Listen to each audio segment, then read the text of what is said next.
Check 1, 2. Microphone is working now.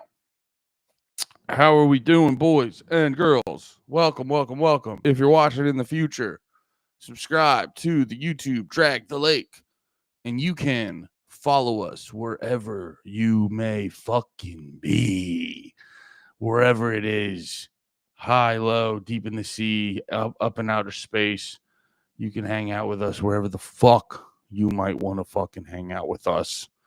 Wherever it may be, wherever we may do this, whatever the fuck's going on, it'll be Drag the Lake. It's been a good one today. We got some cool stuff. We got some quick motherfuckers in the chat over on Twitch, twitch.tv/Andy Malafrena. Got Kool-Aid, aka Miguel, first in the chat. Got Dunbar with the Ayo. And then it's not gonna pop up with the cool hands, but it's over there. Yes. Yes. Welcome. If you're brand new to this experience, we go every day. That's why I have this. It's kind of funny. I try to. I'm real good at like segueing in, making my way in there, really feeling it out and feeling the vibe. What are we doing? I don't want to do all this. Anyway, sorry. God damn it. Sorry. Andy, UNR graders, I'm addicted. I've been hearing good things about it. I know I think Lemaire said he's been playing it. He said that was very fun. Lemaire said he's been playing it. He said that's a really good time over there. I was checking it out. Someone was talking about it on stream the one day. And I didn't like do a deep dive into it or anything like that. Well, no, we were watching a couple videos. That's right. We were watching a couple fucking videos and shit. Yeah, Nate's big on Battlefield. I'm basically my main focus right now is I'm unlocking God fucking damn, sorry. I fucking okay, there we go. I I don't know if did I tell you guys I got that like part-time job right now. And they added me to like a WhatsApp thing, whatever the fuck that is. You guys know what WhatsApp is? Because I just assume WhatsApp was, when you're in a different country and texting is non-traditional, so you download, or like people don't have cell phones like they do here, so not everyone has iMessenger and shit like that. People don't have iMessenger. Sorry, I'm multitasking. I don't want you guys to stop and starting.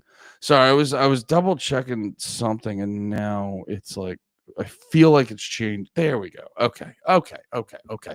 No, I just assumed that the doing the WhatsApp shit.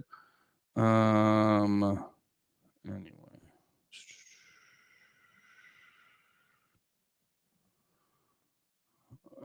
Okay, sorry. All right. Fresh start. Big Red. Anyway, yeah. What was I saying earlier too? If you're on the if you're on the iTunes listening to this in the future, this is a casual. I'm not good at. Well, also Pat's not here yet. So I'm not trying to shit on him or nothing. But Pat's not here yet, and when I'm solo, I like to kind of like segue into the fucking podcast and segue into this. So, but I understand how it sounds in the future when you're listening to it on Spotify. Cause I've done that before where it's why, like, if people sort of jump out of this right away, I don't hold it against them. Cause I've been there before where you're like listening to a podcast and then you're just like, will you guys fucking get to it? And which I have a lot of nerve saying that, you know what I mean? Listening to a podcast, I have a lot of nerve throwing that one out there at people, but it is what it is. So that's why I try not to be a big complainer. You know what I'm saying? I try my hardest not to be a big complainer. Sometimes you get hit with certain shit and you just can't help it, but broadly speaking, I try not to be a huge complainer or anything like that. So that's why, like, if people fucking tap out of this podcast, I'm like, no, I get, but it's like, I've said it before, where if you just give me the time of day, there's going to be like a 20% chance I'm your fucking dude. That's like my biggest selling point. And would you not? Because I think everyone's, what's up, Derek? What's up, Valves? How you doing, boys? Any employee messaging after work hours needs to be summarily executed unless it's more hours. Yeah. I don't know about executed. No, my whole thing with the fucking, I was saying there's like a WhatsApp chat. It's just it's just more of just realizing like everyone's got too much access to you. You know what I mean? Like with the phones and shit like that. With all these cell phones and all this other bullshit, it's just like, brother, everyone's got way too much fucking access to you. You know, it's just like a new way for people to like message you, to like be like, hey, can I have some of your time? I don't know. I think I also too probably I view certain things a little bit more. I don't know. I'm in this like weird. I'm in this weird like push and pull in my existence where I am like a guy who I do like to be invited, but I'm also like, I also thoroughly enjoy a nice quiet night in, and I think they're all very important. Like I think the guy who stays in every night, orders takeout and just watches movies, if you do that every night, if you do that every fucking night, it's not good. But if you never do it, if you're just out, go, go, go, that's also a bad vibe. That also is a bad vibe that I would not suggest. So it's like, I think I just lean, I'm like 30-70. You know what I'm saying? Because like, it's actually kind of similar. I realize when it comes to like what I like with music and what I like with movies and TV. Because I used to, for the longest time, be like when it comes to movies, I don't really consider myself like a cinephile. But the movies I like, I am obsessive about. Like I know me and Pat were talking about this. Like I don't just sit back and appreciate like, oh my god, they use this camera and they use it. And it's like, nah, man, I just like a good story that like fucking connects with me. Don't get me wrong. Like I was talking about it with, I had the one stream where we were talking about with fucking Stanley Kubrick. Like I'm not gonna sit here and act like he's not the fucking man when it comes to visuals and shit like that. But like, you know, for my it's you know, like I remember trying to watch 2001 A Space Odyssey. Like the visuals got me pretty far into the movie. But after a certain point, you're like, okay, what do we got for a story? And like, don't get me wrong, I'm going to go back and be more patient with it, but I remember being hit with certain moments where it's like, you know, I think actually, you know, a better example, because this was a while ago and I probably didn't give 2001 the time of day. Also, don't watch 2001 late at night, because it's like, well, I don't know. Even as I say that, I'm like, is that an argument for it to be a good movie? But no, 2001 is not a movie you go watch before bedtime, because it will, if you're trying to finish the movie, you will not. You will just accelerate when your bedtime starts. But what am I trying to say?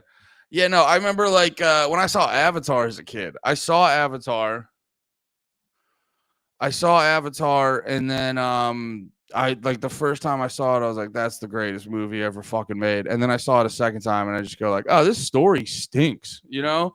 Because it is the story does. I was like, this story's fucking weak and it stinks and it's boring and it's apparently just Dances with Wolves. I haven't seen Dances with Wolves, but it's apparently just Dances with Wolves. And but yeah, man.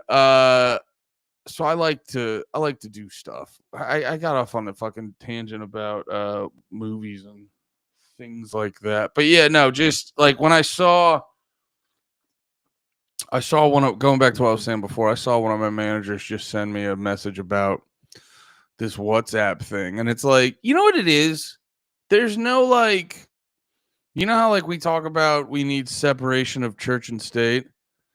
There's a lot of things that a lot of people don't have the proper respect for the separation. It's actually kind of like what Val's was saying. Now, I like everyone I work with. No one needs to be executed. Are we live on the YouTube? Are we live on the YouTube? Yes, we are live on the YouTube. It's just no one's watching the YouTube. That's what's happening. It's more about the lack of people watching. Everyone's over on the fucking Twitch. Hell yeah. We watched the other one in English class in high school. It took an entire week. That's a solid week though. Like I'll do that in class. You know what I'm saying? I'll do that in school and in class. But yeah, anytime like yeah, that's so interesting. Damn, I wish actually, you know what? I'm completely taking it back. There's like slight work drama going on now, and it's actually pretty interesting. I don't think I can tell you guys, but it's actually pretty interesting. But anyway, hello Andrew and greetings chatters. Hope you're having a nice Catholic celibate day. Stay holy like me. Yes. Well, I think I would say that, you know, Patrick himself, if he ever, I hope everything's okay. You know, there's always a chance of computer trouble because Pat will not use his shitty computer. He's proven that his laptop works perfect every time, but has to use a shitty computer. He's just determined to use that. Guys, don't tell him I'm shitting on him.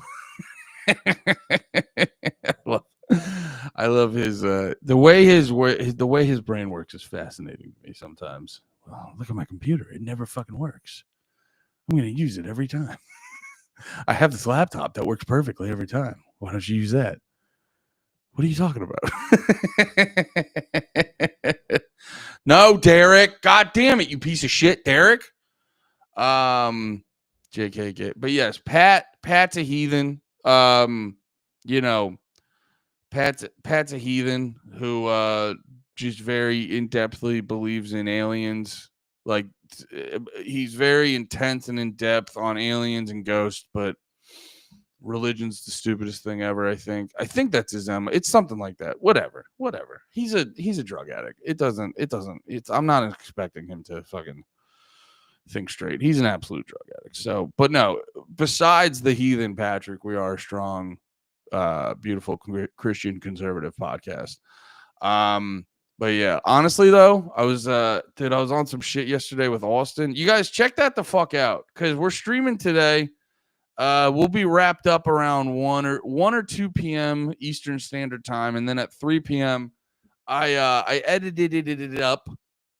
I wanted to also, I thought the interview went fucking sick, so I wanted to repost it because I think if you, I don't know if this is based off anything I actually know or I'm just like making this up in my head, but I think if you post a video, so like we did the interview, me and Austin did the interview yesterday, and then me and Austin did the interview yesterday, and then I edited it up. We had a couple breaks in the middle of it to go get water or take a piss or get some more coffee or something like that.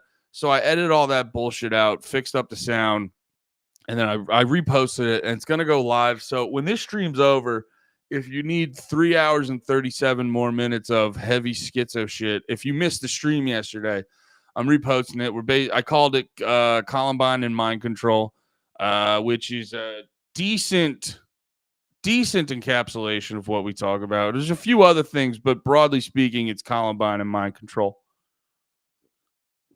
It's a very good conversation. It's a very fun time. Me and Austin, I love talking to that guy. But yeah, that'll be on here because I think like, well, I wanted to present the whole thing in a more one I wanted to present the whole thing in a much more concise, listenable way.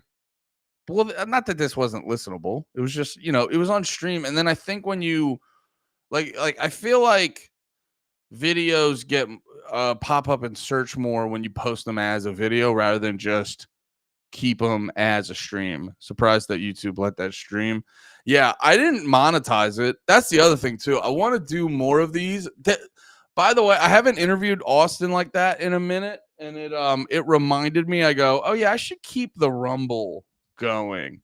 Like I'm not gonna advertise it, but I think I think keeping my Rumble steady will be a good it'll be a good backup because you guys know me, like I'm not like a Rumble guy like that. No shade on the people who are Rumble guys. There are a few out there that are pretty sick, but you guys know what I'm talking about. It's a lot of the fucking, it's basically, I mean, who was the top fucking Rumble guy was Dan Bongino, and we know how that's going.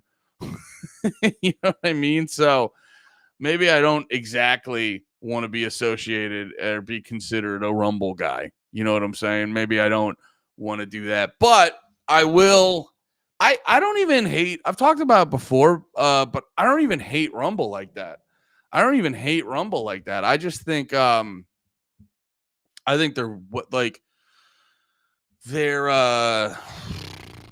if they just made their fucking layout a little bit better and made their phone app better, it would be, you know what it is? It's like the problem with Rumble is outside of the content of it. It just has the vibe of like, oh, this is Bizarro Land YouTube. And when you just open it up, because like the functionality is YouTube, but just slightly worse. Like that's my big beef is like the functionality of it is annoying. I'm not gonna front about that. So that is why like I don't like Rumble as my main bitch. But sometimes you do a fucking sometimes you do a fucking podcast about Columbine or the Las Vegas shooting, and you got to throw that bitch up there. Well, I'm going to put it on YouTube, but I'm not going to monetize it. I feel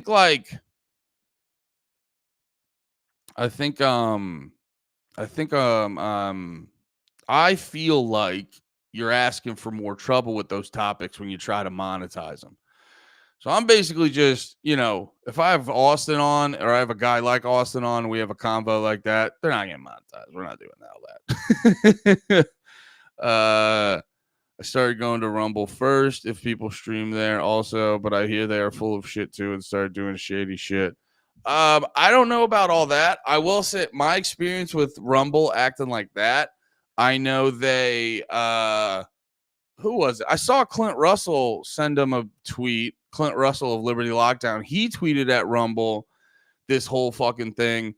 And then Rumble immediately like tweeted back with full context and full transparency about it in like a real way. Like it felt like just a guy was letting you know. It wasn't this like big corporate, rigmarole, like this spiel. And I was like, oh, okay. It feels like there's real people behind Rumble. So here's my problem, and it's why I'm always a fan of like trying to figure out how, sort of, whether it's literally like politically left and right or like left brain, right brain type people. It's why I'm always a fan of people working together. You know what I mean? Is because it's like the people, Rumble would really benefit from, a little fruity liberal guy being like, your website looks like shit. Like, because Rumble's just sitting in there like free speech, the truth, we're just trying to fucking give them the good shit. We're just trying to have the truth. And it's like, yeah, but if you're I don't even know the fucking terminology, but I don't know what the fuck, but like if the functionality of it sucks shit and it looks stupid and it looks like it's for boomers, you know what I mean? It looks more for boomers than Facebook does. You're just not, you know what I mean? There's realities to this. There's realities to this. You know what I mean? It's why, like, you know, I know I'm the odd man out. I know I'm the fucking black sheep of a lot of situations. I know, like, my philosophical outlook doesn't match up to the norm. And, you know, sometimes you just gotta fucking catch the vibe and give the people. It's what I learned through in stand-up comedy. Sometimes you gotta catch the vibe and figure it, because it's like, well, you know what I mean? It's like the perfect balance of stand-up comedy. You gotta go up there and be yourself. But if you're an unappealing version of yourself, that's really what it is. Rumble is itself, it just has to be a much more appealing version of itself. You know what I mean? Because that's kind of what it is with stand-up. You go up, you go be yourself. Certain aspects of yourself aren't exactly like laugh out loud funny. So you fine tune them and tweak them until, like, you know, until expressing yourself is much more entertaining. But are Rumble creators competing for views? How when Fuentes is on there, not even trying. I don't fully know what that sentence means. Not really a full. But you say, are they competing for views? Well, Rumble's a weird one too, where you'll get, like, you know, like Benny Johnson. Like I see Benny Johnson over here on Rumble, and like right off, I'm clicking on his. Now he is like a MAGA cuck. He is a little bit of a MAGA cuck, but like he's. Oh, by the way, someone was saying the ads are wild. Yeah, that is another part of Rumble where, like, the ads are very very Rumble. But you know what I mean? Like Benny Johnson, I mean, he's crushing 6,000 live viewers on here. You know what I mean? So, and I know Dan Bongino, when he was doing Rumble, when Dan Bongino was doing Rumble, I know he was putting up like crazy numbers. You got Steven Crowder with like 20K. So yeah, there's some people that put up numbers on Rumble, but I like for me, it's well, you know what's funny? When I start posting my type of content, it really lets me know who's on Rumble. It really, really let me know.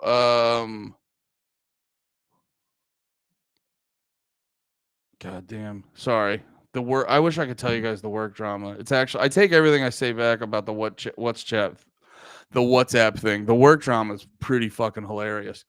Anyway, oh God, what was I saying again? We're talking about. I didn't plan on talking about Rumble today. I don't know. I want to try to talk about current events, but I just read the fucking current events, and they were like, this chat got exposed and Putin's mad about it, and I'm just like, that's like the top story, and I see that and I go, I gotta be honest, that's boring as shit. Like I don't want to waste, like, read that part of the news on your own, but I'm here to, because it's one thing about, I'll sit down and, like, dude, I'll sit down. I did it last night. I sat down and I played fucking, brother. There's nothing better in this world than playing a little bit of Fortnite, listening to a boring audio podcast about the Reagan tax cuts. And I was doing that yesterday. Shout out David Stockman. Robbie Bernstein was telling me about his book, The Great Deformation. I think that's called The Great Deformation. Yeah, David Stockman. Who is that? I've heard his name. Robbie brings up his name. Robbie Bernstein. Robbie the Fire Bernstein. Who's David Stockman again? David Stockman is an American politician and former businessman who was a Republican U.S. representative from the state of Michigan and director of the Office of Management and Budget under President Ronald Reagan. Okay. And yeah, and he has this book called The Great Deformation. What is it about? What's the fucking book about? What's the goddamn Davey? The Great Deformation critiques the corruption of capitalism in America, highlighting the detrimental effects of crony capitalism and misguided fiscal policy on the economy and society. And I'm sitting there, dude. I'm playing Fortnite. I'm unlocking. Dude. I got 2 days. I got to unlock Evil Homer. It's a big fucking deal over there on Fortnite, and I'm doing what I got. I'm doing what I got to do. And I got one headphone in. I got one fucking headphone in, and I'm just crushing boring ass economics books and shit like that. But yeah, it's just, why was I saying all that? Where the fuck is Pat? Sorry. No, it's never mind. The fuck is Pat's ass? Anyway, whatever. I like yapping. You know what it is? I don't nah, I'm not trying to fucking shit on Pat.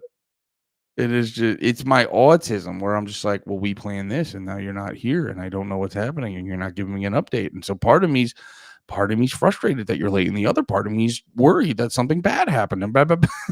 You know what I mean? It's just like, you know how like the dude from A-Team goes, I love it when a plan comes together. And mine is, I will crumble if any part of the plan diverges from what we planned. You talk about Rumble. They got caught jacking up the numbers for popular streamers, but who cares? Everything is fake now. Well, the only thing that's not fake is Big Red. I will be here. I will be true for you. We'll always be fucking honest. Also too, Rumble. I know Rumble. Why did I bring up David Stockman? Oh, that's right. I was saying, like, I get my ass into some boring shit, but when I'm like actually on the stream, you guys know my mission statement. I'm trying to be like, yo, when you guys hop into the stream, you were like, that was a good 2 hours. That made me forget that the world's on fire. I like that. But well, not even like forget that the world's on fire, because we may at times talk about the world being on fire. But like, I'm more saying like, man, you made my fucking day a little bit better. But then you like see the news and you're like, that's not going to do it for me. That's not going to get me bricked up on the forklift. You know what I'm saying? That's not going to do it like that for me right now. But yeah, I did have this one thing, since I don't know if Pat's going to be in the mix today. I did have this one thing that's getting me fired up. And it is a funny thing too, where like a lot of times when I'm doing this stuff, I am kind of like sitting here like it's this weird thing. I'm like, it's this weird thing with me and like the political stuff is I'm like obsessed with it's like I'm obsessed with like constantly reading about politics and staying up to date on all this stuff, but like I don't feel like a politics guy at the same time. You know what I mean? Like it's this weird fucking thing. But then I just watch this, and then I watch this stuff, and I feel like, you know what it is actually? Because I was feeling weird yesterday because I did the interview with Austin, and we did that for like 3 hours. I think it was like 3:37 after I edited it, but we were on the stream for like 3 hours and 45 minutes, something fucking crazy like that. And I think when I forget about it, but sometimes when I like go that hardcore with it, just like, because it's one thing to just stream for 4 hours. It's one thing to stream for almost 4 hours. It's another thing to do it on those topics for almost 4 hours. Yeah, 3:45, 52 seconds. It's one thing to do it on those topics for almost 4 hours. And then I was like, because like that's one of my problems. It's actually funny. It's another reason we've joked about it on the podcast before. It's another reason why I have Big Red gets himself tummy aches all the times.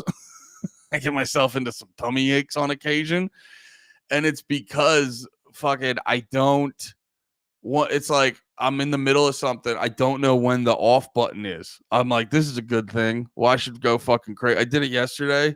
I'm a big fan of I like a good graham cracker with a fucking peanut butter on it. And I was like, this is great. This is great. And then like a whole sleeve of a whole fucking brick of crackers later, I was like, oh my God, I had too many graham crackers and peanut butter, little kid problems. And but yeah, I'm bad at like, I'm a real big, like, this is good. You know, it'd be better is 1,000% more of this. I'm not, yeah. So that's how I consume things. And it's why I get mentally and emotionally exhausted very often. So afterwards, I I was like so happy with the pod. I was so excited to upload it. I'm so excited to post it and then watch not enough people listen to it. I'm sorry, that's bitchy. I shouldn't have said that. That's crybaby bullshit. I'm sorry, I shouldn't have done that. But you know, it's like I was so happy with the pod. I'm so excited to upload it. It's so fucking sick. You know, I like all the content over here, but this is like going to be some real shit. That's going to be fucking dope. Cause like that's like my favorite shit. My favorite shit is like dudes just kind of going and just hitting you with all the shit that they know that you know they don't get to talk about to many people. Like I was telling Austin, like one of my favorite memories when I first came, one of my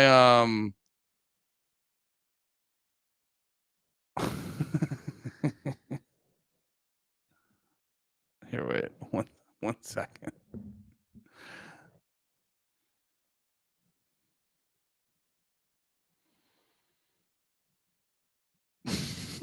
The fuck are you talking about? Sorry. Here, wait. Let me all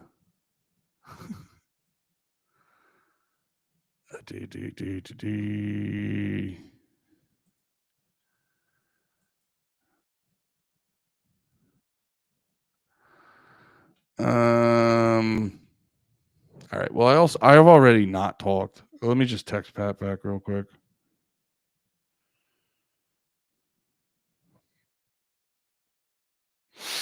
Here, real quick. I'm sorry, guys. Last one, the fun one. This is a fun one. And let me give some credit to Elon. This was, meanwhile, all of our DMs are fucked, but we did get one good new feature out of X/Twitter, which is they created the ability to see where all of these accounts are actually based. And lo and behold, a bunch of these large MAGA accounts that really kind of came out of nowhere after Elon took over Twitter. They are, you know, they're in Bangladesh, they're in Nigeria, they're in India, etc. Daily Beast did a write-up. I saw NBC News had a write-up this morning as well. And we grabbed, go ahead and put this slideshow up on the screen, a slideshow of a bunch of the different accounts here that have foreign origins. So you can see here, MAGA Nation is one of the ones that is based overseas. You've got this Ivanka Trump news account as well that is apparently based overseas. Let's go ahead and see the next one as well. Ultra MAGA, this one's in Nigeria since November 2025, very recent. Let's put the next one up on the screen. Defiant L's, this one I'm very familiar. I see this one all the time, based in Japan. Asuka Groiper in New Zealand. Dark MAGA, based in Thailand, apparently joined in June from the UK. Got another one here, registered nurse, 6 years with an NGO in Africa. They say that this person just changed her bio to claim she's an American nurse in Africa after it was exposed that her account is based in Nigeria. We got any more of these guys? I think that might be the last one. Oh, no, we got another one. Emma Brunette, under Trump, we saw historic growth and prosperity. I'm ready for a repeat in 2024, based in West Asia. So pretty extraordinary. I mean, I think basically what happened here is Elon made it possible to, to create accounts on Twitter and to make money off of them. And so you had a bunch of people from the developing world where, you know, a little bit of money goes a long way. Or like, hey, I can get in on this game. You know, let me go in and jump into American politics and say all these very sort of like tribal, reactionary, and inflammatory things, get a ton of clout and a ton of attention. And it was a successful model. A bunch of these accounts grew up and became quite significant, and Elon pumped them into all of our feeds. And on the one hand, Saagar, you know, on the serious side of this, because this is all, you know, pretty amusing to watch unfold. On the serious side of this, it does beg questions about the way we're perceiving our own politics when you have these large accounts that are just basically foreign bots. On the other hand, you know, if the sort of like energy and division wasn't there to begin with, these accounts would not have been nearly as successful and growing in the way that they did. Now, of course, there's a lot of algorithmic feeding and all of that as well, but they seized on this very divisive moment in American politics and just blew it up. Yeah, I mean, I think What's interesting about this is at the very beginning, I called it. I said, this monetization is bad. Like in general, paying for verification, paying for boosting in the algorithm invites every grifter in the world to try and to elevate, literally every grifter in the entire world to trying to elevate or create some sort of divisive politics. I'm not saying the original system was fair. I'm just saying this system is much worse. And it's obvious, it's terrible. What it has done has basically created all of these like actual fake news accounts, which just tweet complete distorted bullshit. And you've created this entire ecosystem of so-called influencers or whatever. They're all doing this for cash. And I mean, I've been open about this. I can actually even check right now to see how much money that I've earned from Twitter over the last like 2 years. I think in all total, it's like $12,000 or $13,000. I'm not gonna say that it's not a lot of money. However, as you and I know, Crystal, in terms of YouTube, in terms of it's like literally any other social media platform, I would be roughly like 10 to 20 times better off doing something on those platforms than on Twitter. That's part of the reason why it makes more sense that all of these accounts are based in the third world, because that's actually a lot of money over there. Over here, we couldn't even turn the lights on or whatever in our studio in terms of for like a month if we wanted to. So just to be transparent again in terms of the amount of money, and I have a fine account, you know, a couple like 500,000 followers or something like that. They don't even have that, but they're like out here like going for pennies. The point, though, is that monetization, and specifically monetization for attention on Twitter specifically, was entirely engineered around whipping up like certain types of politics and going after like very specific niche groups. And it does actually make you question how much of what you see is real. I mean, under the previous regime, there was all this concern about bots and about foreign influence. I mean, look, as you said, credit where it's due. You know, you did reveal that a lot of this stuff, a lot of these people are actually straight up foreigners, and it actually makes sense because a lot of times they're misspelling names and all this other stuff.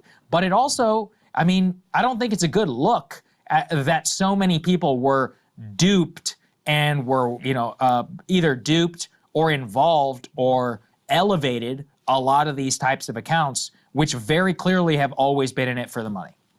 Yeah. Well, I mean, it does. I think actually the people that it screwed the most is Republicans, because it created a sense that these politics were way more sort of like widespread and popular than they actually were. I mean, we've talked before about how after Elon took over, like the number of just the amount of outright like Nazi or white nationalist. Oh, right. Sorry about that, guys. I don't know. Sometimes when I'm trying to like, dude, it's like my autism when I'm trying to like conduct a text. Because Pat was texting me, he said, it's so funny. And I'm not like throwing him under the bus. He's hilarious because he was like, well, first off, he was like, okay, so, well, I remember we were talking about this. I was like, okay, so we're going to do these together every day, which even after I said that, I was like, because I want to talk to him about this. I love doing them with him, but I also love doing solo shows. So, I was like, dude, if we can keep it to like Monday, Wednesday, Friday, and also, you know, life happens. So, you know, we can't always keep that strict, but I still love doing the solo shows. But so he texted me on Monday being like, he texted me, and me and him probably need to have better communication. This is also a new thing. So we're like figuring it out. Who cares where the troll accounts are from? Well, we'll talk about that because that's actually a fucking huge big deal.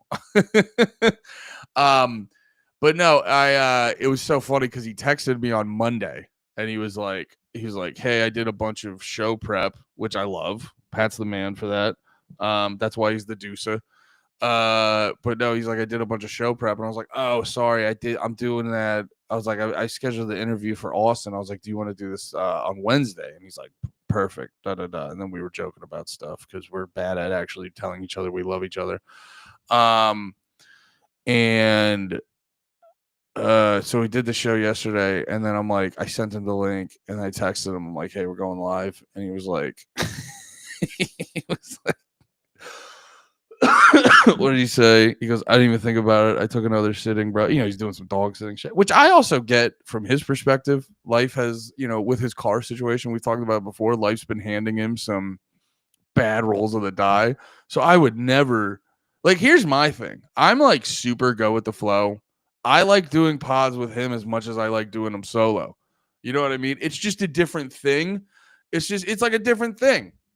When I do them with him, it's like a fun hangout vibe, like we're doing the bonfire or something. And then I like doing them solo as well, because sometimes we get weird and we'll get a little weird and we'll get a little deep on a topic that I might be obsessed with that Pat might not give a shit with. And then also, too, a lot of times when I'm going solo, it actually helps me work through ideas a lot easier and a lot better and stuff like that. So again, it's like but no, it was just that's like I crack jokes and I think people think I care more about things than I actually care. I actually care about very little about like when it comes to like what we're gonna do. I care about very little. Half the time I'm like, brother, let's throw on some fucking microphones and just talk shit. Who cares? You know what I mean? Like I laugh sometimes. Pat wants to have like these fucking like Pat wants to have these like long discussions sometimes about what we're gonna do, and I'm like, no matter what it is, and that's good. I'm not shitting on it because I'm way too lackadaisical on certain things because I'm really of the mind because like I'm of that like philosophical outlook. I'm of that like philosophical outlook of like I don't get hyper focused on like the end result. I would rather it be enjoyable while we're in the mix. It's why I was never a big fan of. I love helping people write sketches.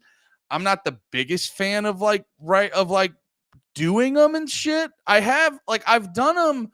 I know when we were doing the small time comedy heist shit. Like if Big Jake Ricka and like Lemaire and Pat were like, yo, we're filming some more small time comedy heist shit, I'm in on that. That stuff's very like I know with them it's very fun, but I've heard a lot of people's experiences with a lot of this stuff is it's not the most fun shit in the world. So yeah, because I'm way more focused on the journey than the end result. It's like don't get me wrong, I've done a thing where it sucks ass and then you see the final result and you're like, that's fucking cool as shit. But you know what I mean? Like while I'm in the mix, it's not. So it's like I'm down with fucking whatever. You know what I mean? But it is just the thing I was getting at, or I was trying to get to earlier. It was just the reason it's making me laugh is because Pat was like sending me all of these graphics yesterday. He was sending me a bunch of graphics yesterday about like the time. What it was a bunch of graphics about the pod, and then it was like, here's the start time. All of them had the start time. All of them had the start time. And then we're going to start today. And then Pat's like, oh, I totally it's so funny to me. But yeah, I texted. I'm worried he's gonna take it like I actually I'm mad or give a shit. Because I was busting his balls. But it also is too. It's like, yeah, we're not making fucking money doing this. Go sit a fucking dog, dude. Make that fucking bread. So hopefully, he's not taking it the wrong way.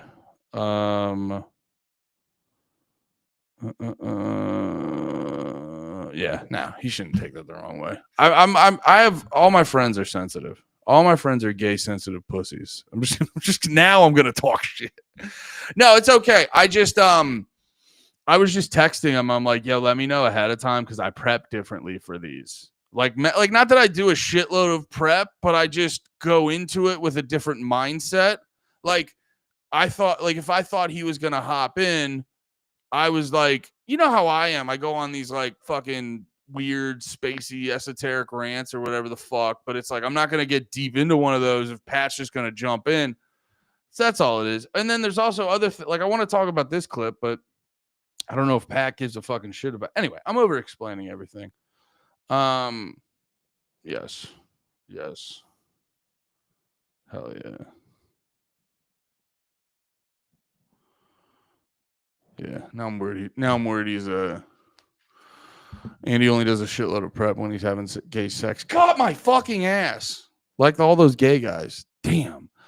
But wait, we were talking about What were you guys oh yeah, because I played that video of that was interesting. What was this about again? X account revealed to be foreign actors after location tag update.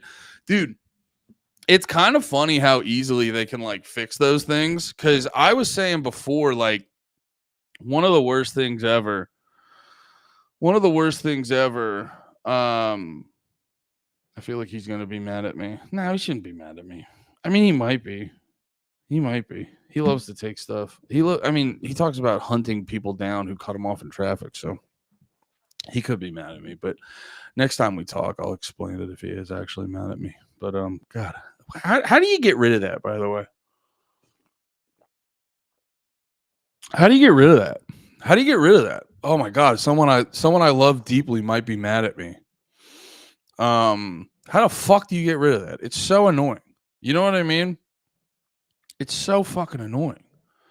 Cause it's like I made a reasonable thing, but like, and if he interprets it wrong, and by the way, I'm opening up my insane brain. There's no judgment on anyone.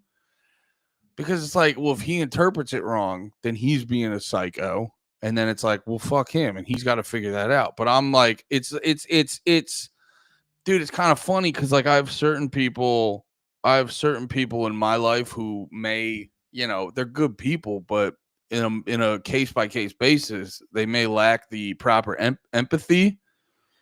Yeah, dude, I just love people too fucking much. Legitimately, I think it's like my empathy is like turned up to a problematic rate. And I know that sounds like a humble brag. And I really want you guys to know it's fucking not. Wait, empathy. What is empathy again? Let's double check what empathy is. Because I think that's what it is. The ability to understand and share the feelings of others. Yeah, no, that's like, it's legitimately. You just gotta quit making people mad. But no, that's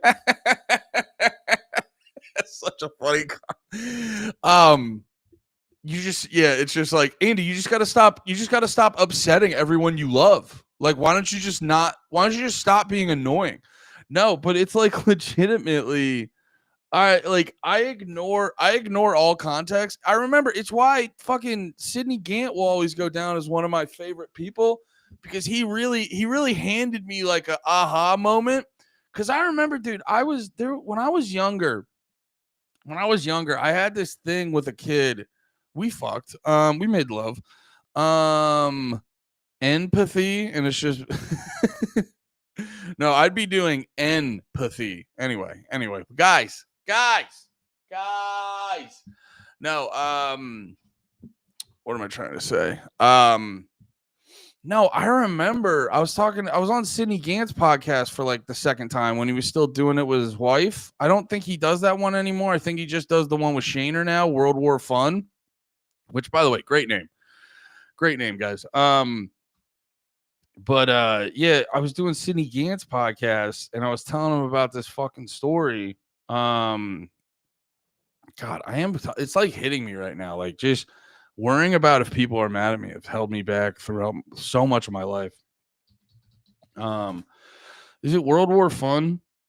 I think that's what it is. With Shaner.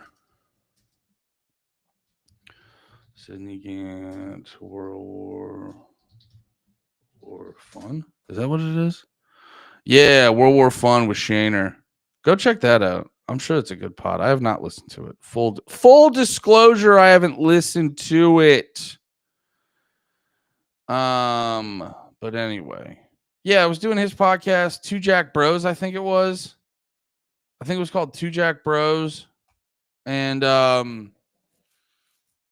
yeah, we were talking. It's a lot of talking about problems. And doing that, by the way, just made me realize, like, oh, I just really need therapy a lot. Like, I think I'm not, because I've heard people push back on therapy, and there's like a lot of good pushbacks on therapy, but I think at the same time, like, therapy is good the same way it's like good that, don't forget to eat your vegetables. You can't just only eat vegetables all day, but just, make sure you get some fiber in there. and shit like that. You know, that's how I think that, because it's like I've been in those experiences where, like, you know, I'll have certain thoughts that I haven't bounced off enough people. I haven't bounced off other people enough, and I'll be saying them, and then I'll say them in like a therapy session or like a very sort of like, this is a safe space where you just be yourself. And then it's like there's something, I've had it so many times before where like you're saying something and you're like, oh, is this insane? And then like you kind of look at it that way and you're like, oh, I guess this is insane. Oh, okay. Maybe I just need to stop worrying.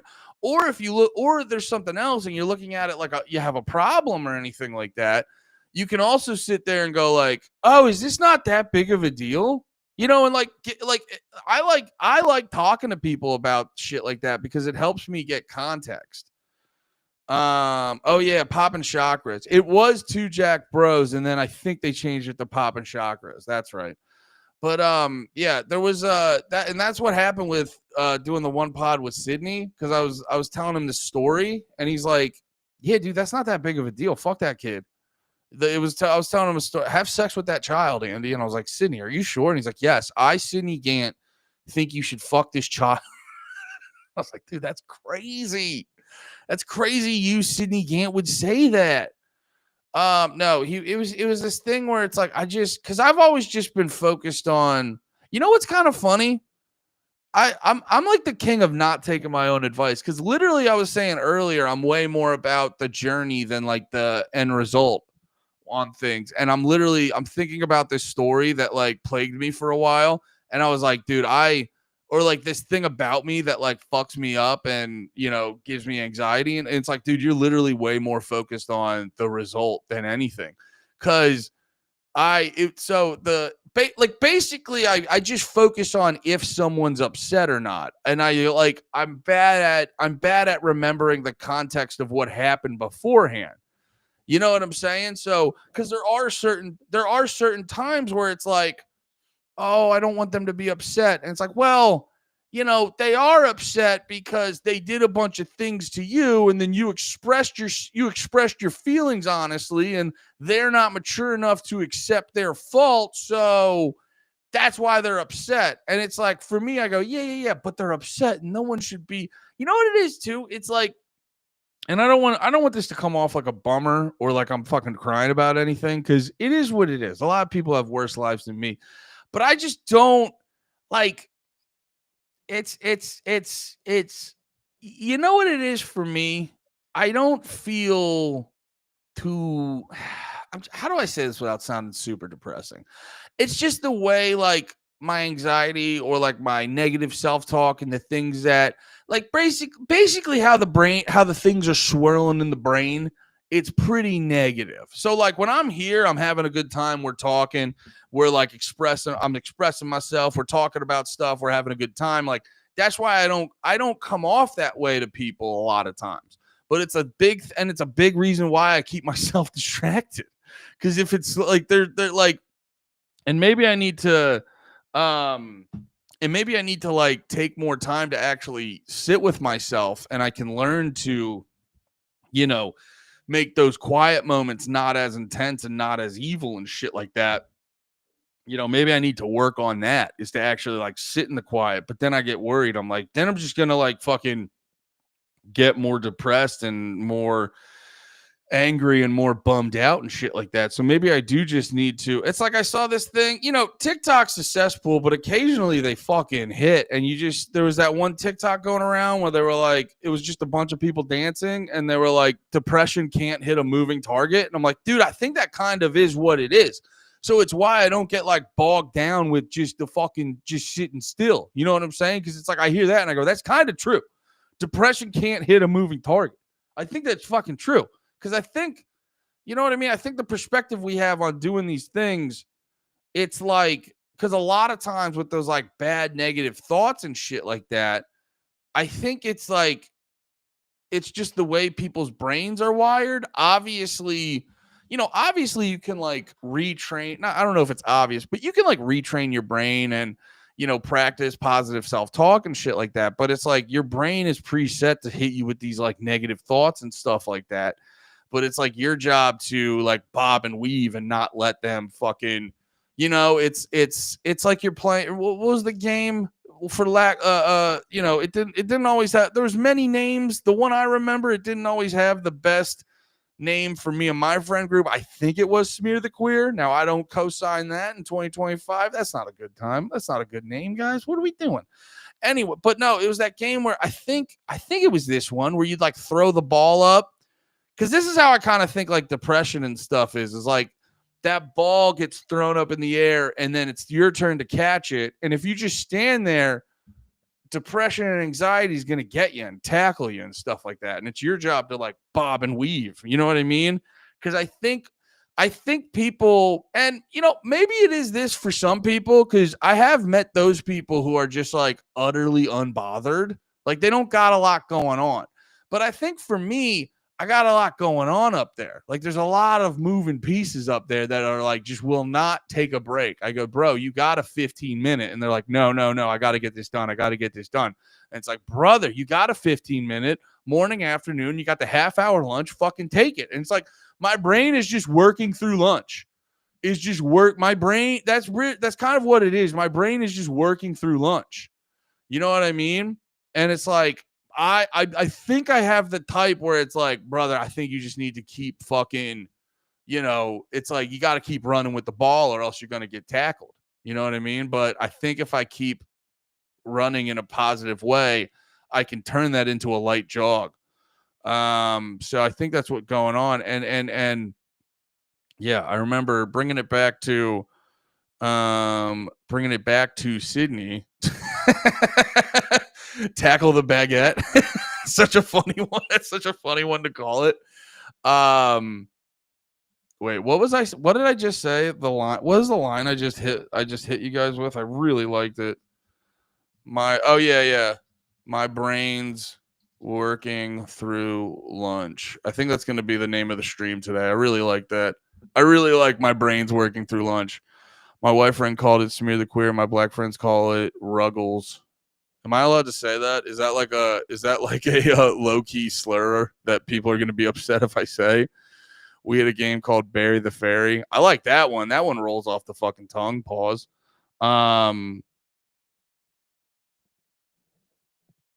Yeah, I like that one. Bury the Fairy fucking rips. But yeah, no, and it's like my problem is like because of how I am, you know, and when you get depressed, you don't want to move around a bunch. You know, you forget that depression can't hit a moving target. You forget that and you feel bad and you're like, what's the point? And you just want to like, so I've had a history of just laying in it. I don't know. Is that a pause? I don't know if that's a pause, but I've had a long sorted past of just like laying in it. And I've felt some pretty terrible feelings. I've never been suicidal. I get why. I get it. This stuff's hard. That's why I always got annoyed when people were like, just like, how could you possibly do it? What do you mean? Like, I don't think I'm never going to do it because I was like, fuck you. You're not going to win. You know, whoever that is, the devil, whoever's running this or trying to oppose our Lord and Savior, Jesus Christ, because I'm a strong Christian conservative. We all know this. But for real, it's like, I'm not going to let the devil win. You know what I mean? Fuck you. Fuck you. I will smile my way through this terrible existence. Go fuck yourself. You bitch. It's so funny calling the devil a pussy. I would be afraid of the devil, but I don't. I try not to be afraid of gay guys. But no, it's. There is this part of me where it's just like, I know how bad I feel sometimes. I would never do something to contribute to people feeling like that. Because I know these things will make me feel like this. That's kind of how my brain goes. And it's why I've like trained myself to be hypersensitive to people's feelings like that. You know what? Why'd the monetization get turned on? Turn that the fuck back on. I'm making money. I'm making money off of the one guy watching this. I'm making 7 cents or I'm making nothing.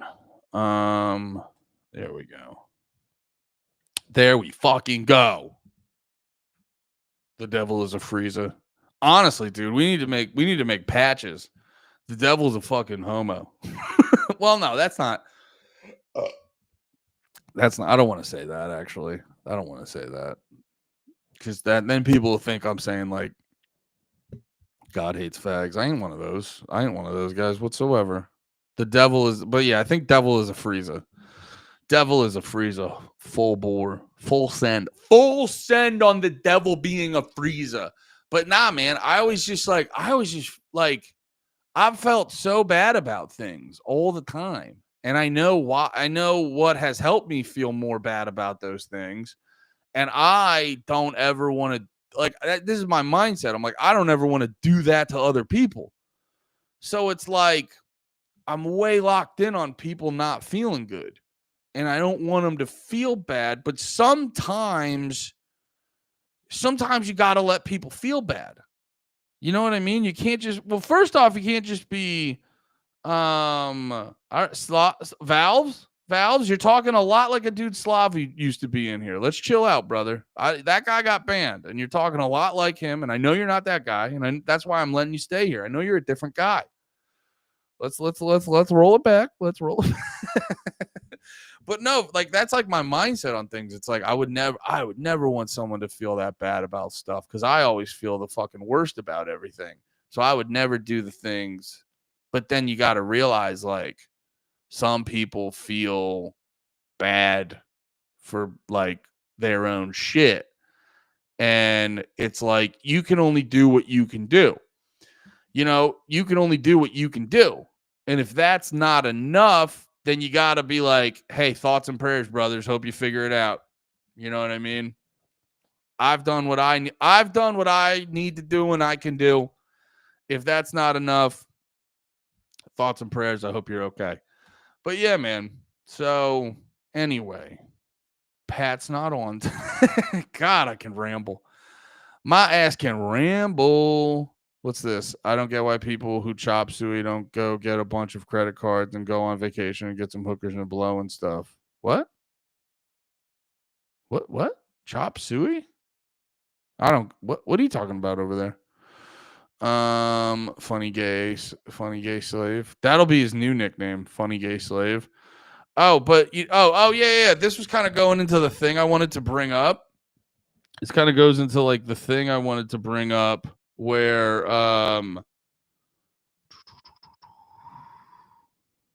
the thing I wanted to bring up where I was, because also too, like, when I find it also is part of feeling bad all the time. When I find a thing that I like that makes me feel good, it's kind of ironic. I lean into it until I end up fucking hating it. And it's like the obsessive ADHD part of my brain. I lean into shit because I'm like, oh, this feels good. Let's do this 1,000%. And then I lean into it to the point where I fucking hate it. And then it's a whole cycle.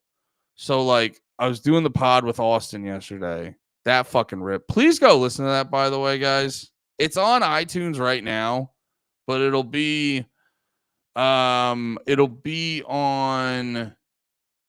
Actually, I should release that earlier. I always forget the time. I always forget about the time zone change. Like, my body I still live in fucking. I'm still on the East Coast mentally. I'm still on the East Coast mentally. So I set it to premiere at 3 p.m. and now I'm like, I should set it to premiere at 2 p.m. here, so it premieres at 3 p.m. And oh no, I did set it to 2 p.m. Okay. All right. What the hell? I fucking had it good. I had it perfect and I didn't even know. I'm perfect and I didn't even know. Oh yeah, so I did that pod. Hey, look at that. Sorry. I was just scrolling through YouTube and the fucking podcast from last week with just me and Lemaire. I was wondering if it was going to do good with it, because the pods don't always do good when it's not the three of us. So I was wondering if it was going to dip, and it did pretty good. I also got to say too, I forget if I mentioned this before. I was looking up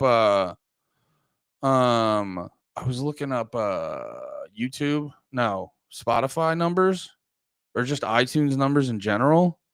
Like every episode on iTunes is like almost like 5 times higher. It's like, it was maybe not 5 times, but because I knew, I always assumed that the YouTube was, or the iTunes was going to be like, it was always like 1K higher. It's like a little bit more than just 1K higher than the YouTube. And I thought that was really, actually, it's a bunch more than 1K higher. And I was really appreciative of that. But there is always a focus on YouTube because that's where the public is and shit. But yeah, even on here with the Drag the Lake Live stuff, I've been noticing that the numbers are a good even split. And yeah, man, got a lot of cool stuff doing this shit. What else was I gonna say? What was I just talking about? That ep with you with just two was fucking hilarious. I like doing a twofer. You know what I mean? Because you'll see it this week. Like, me, Nate, and Lemaire is much different than me and Lemaire. And then you saw it with me and Nate a couple of weeks ago, maybe a month or two ago. I like doing just one-on-one sometimes with the boys. It's a fun change-up. Doing one-on-one. But, going back to, I was doing the pod with Austin. And like, yeah, because I can't do anything half-assed. I go, yeah, let's just do 4 hours on the most intense topics ever. Because also too, I have this like toxic male in my head where I'm just like, no, you're a whole fucking pussy if you don't lean into this and go harder and harder. You know what I'm saying? It's like, you're actually a bitch if you don't give yourself a fucking break ever. Actually, a huge fucking pussy. And yeah, so it's like we stopped doing the pod and I felt like an overload. And I just went straight into, like, I was watching my comedy pods. I started to do, brother, I threw the comedy pod on the TV. I didn't know you could do that. You could just throw the podcast on the TV. You can just do that if you want. You know what I'm saying? You could just watch 3 dudes sitting around talking shit on the TV in 60 to 70 inches. I forget how big my TV is. I think it's 65. You can watch 65 inches of 3 to 4 dudes chilling, talking shit. You can just do that. It's crazy. So I was doing that. It was nice. And then I just felt this like I don't know. I just felt this like feeling of emptiness.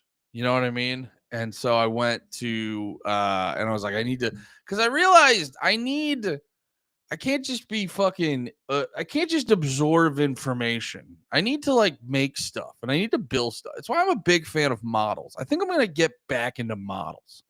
Because you see, where is he? Where did he go? Did my wife put him away? God damn it.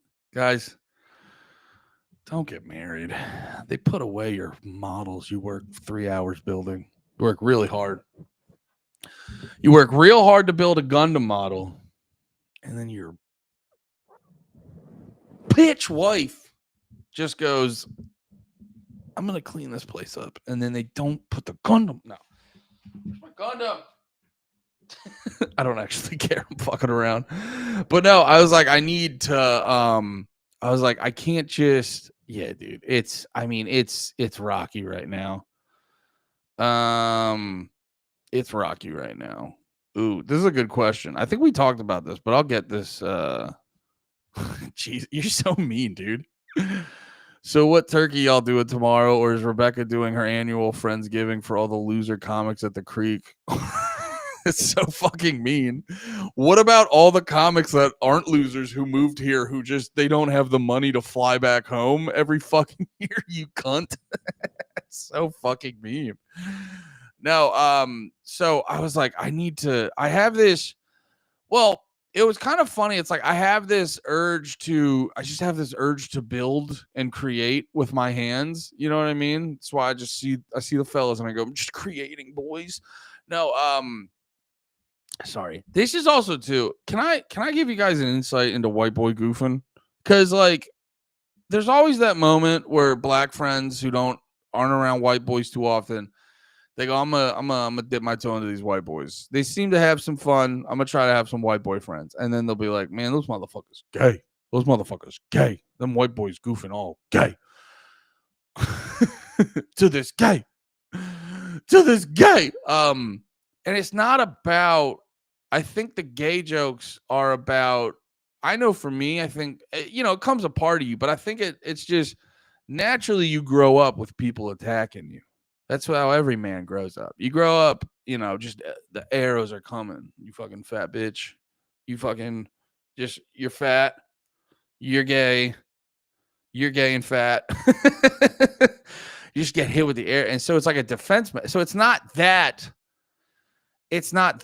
I don't actually want to suck you off, bro. It's just, I know I'm going to get hit with something. So honestly, dude, gay jokes are kind of our N-word, man. They're kind of our N-word. No, for real, dude. It's like, we're taking it back. We're taking it back. Oh, you're going to call me gay? I'll be gay. You're going to call me? I'll be a gay guy. I'll do the gay stuff. You know what I'm saying? Oh, you're going to call me the N? I'll say it. It'll be our word. So be like, it's philosophically the same thing for the white boys. Just saying. But yeah, that's really what it is. I'm owning it because I know everyone's going to attack me. I'm owning it. I'm being the bigger man. But yeah, dude, I can't just consume all day. I got to like create shit with my hands. And like, because at first I will say this. I do have this like strong urge to go back to card collecting, but I think like, I don't know. I'm really bad at like I need an ultimate purpose for this shit. Like I can't just collect the cards to collect them. I can't just collect the cards to be, because then it's like, so what? Like, because it's there's no value created. If you're gonna collect cards and not play the game, you're like, what's the value in it? Like, I get it if you're just being like a reseller. You're just selling shit that other people want. But just like to collect cards for the sake of collecting cards is stupid. You know what I mean? It's like there's more to life than that. There's more to life than just being like, I've collected all of this thing this company made. You know what I mean? I've purchased everything from this company. Like, what are we doing? It's like, so it's why it's like part of me wants to, like, I want to start collecting Pokemon cards for the nostalgia of it. But I think ultimately I'm going to get into Magic at some point again. Because it's just fun to play Magic. But like, I don't have like the time or money to get into Magic. So I was like thinking about that yesterday. And I was like, nah, I can't do the card thing right now. It's like, I can't justify it economically without, just becoming a card influencer. That's the only way I can, at this point, economically justify it. You know what I'm saying? It's like, so I have to have a functionality behind it. I just, so I then go, well, I need something. And I bought, dude, let me show this to you guys.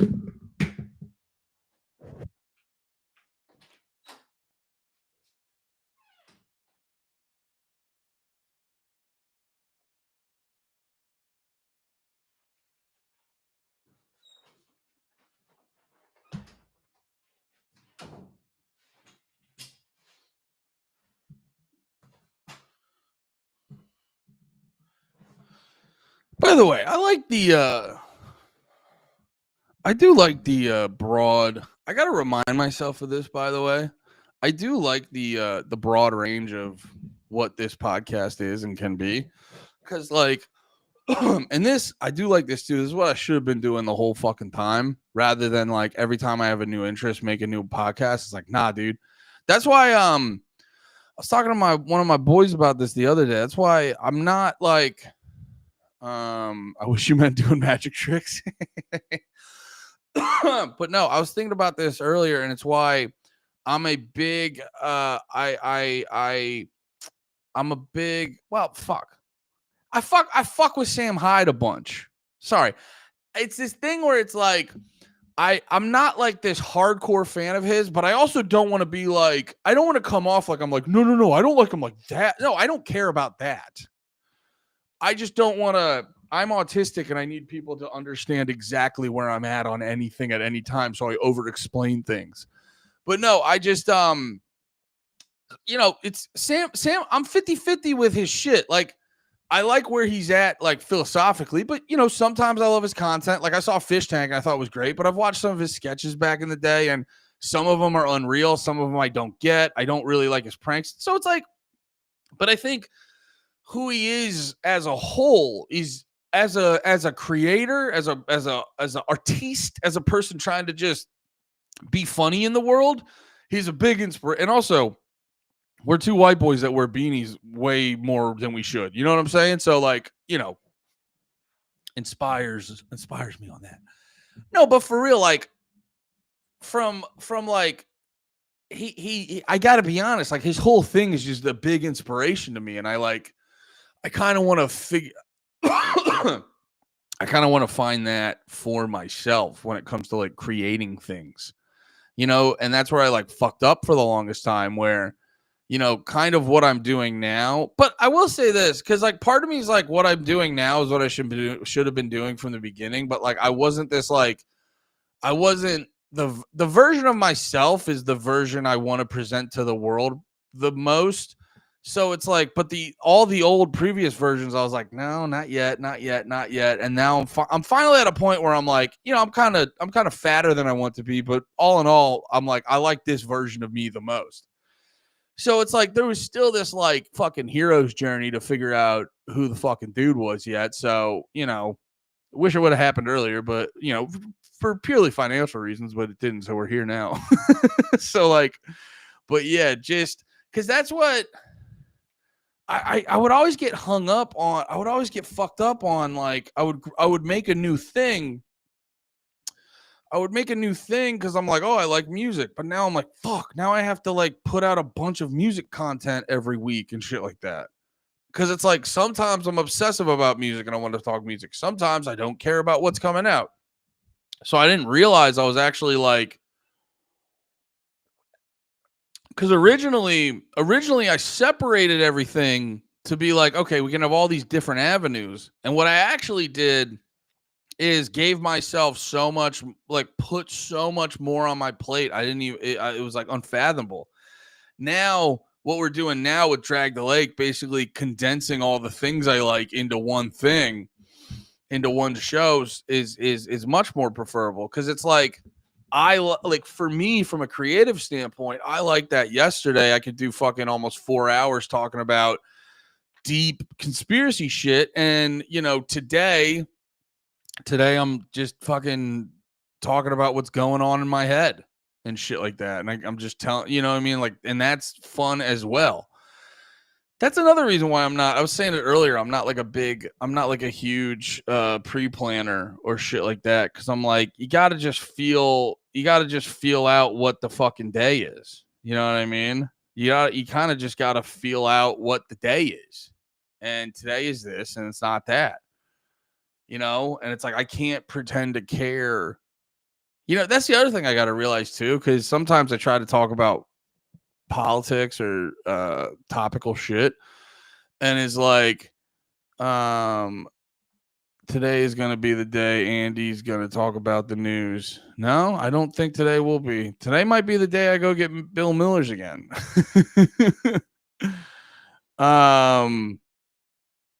Yeah, that is the problem. That is the problem. And it is why the problem is an audience that likes one thing you're obsessed with so frequently doesn't give a fuck about another thing that you find interesting, and in fact they think it's gay. Oh yeah, trust me, I run it. Well, because that's the other part too, where I'm not, like, so hard on myself. Is like, from day one I was like, oh yeah, no, I'll just have that one fan base who's really into, like, libertarian politics, conspiracies, fucking unknown hardcore bands and, you know, shit like that. And I'm like, oh yeah, that's not like, because honestly too, the music shit, it was cracking me up too, because I was like, brother, any traction I get in this music shit, God, I hope they don't find out what my politics are. So, and you know what it is? It's I get how it is. It's probably a hard sell at times. But from my end, it's much more manageable like this. And so I think I'm just going to try to be like, when I'm doing a thing, how can I make it be the best thing I'm doing? And then also too, sometimes I also have I'm a big volume guy. So sometimes I think if I just put out, you know what I mean? Like if you're into my shit and you only like half of it, but if half of it is a decent amount, then, you know, there's that. But it is what it is. I just kind of got to do me. That's got to be sung to the tune of Wonderwall. Oh, okay. Today is going to be the day, and he's going to talk about the news. That's funny. I don't hear about hardcore emo music, but I watch every ep of Drag the Lake. My man. Yeah. Well, I also hear that people sometimes just like hearing me talk. Because I've been there before, dude. I've been there listening to a guy who I don't know anything about what they're talking about, but I just like listening to them talk. Gotta sexualize your content, show a little more. I might do that. Maybe I'll get some more Bill Millers and I'll put some chicken strips over my pussy. That might be a good move. But so going back to what I was saying earlier, I'm like a rapper who's rapping about rapping, and it's like, just shut the fuck up, Andy, and do the thing. This again is why I give you 97 hours of content every week. Because you can go like, well, okay, most of it was bad, but you still had a good 3 hours. And that's a lot. That's a lot for you. I'm a big volume. Yeah, that's fair. I'm a big volume guy. It's such a funny thing to say as a fat. I mean, it's true. It's true in many aspects of my being. So, hell yeah. But no, so I was like, I can't just consume. I need to create. Dude, it's why I need to fucking yap every day. I need to just put it out there. I need to just fucking create. I got too much fucking going on. It's why I need to create in real time. I can't do this thing where we fucking sit around forever. Like I can. Like we're working on this thing. Me and Pat are working on this like fucking show with our buddy.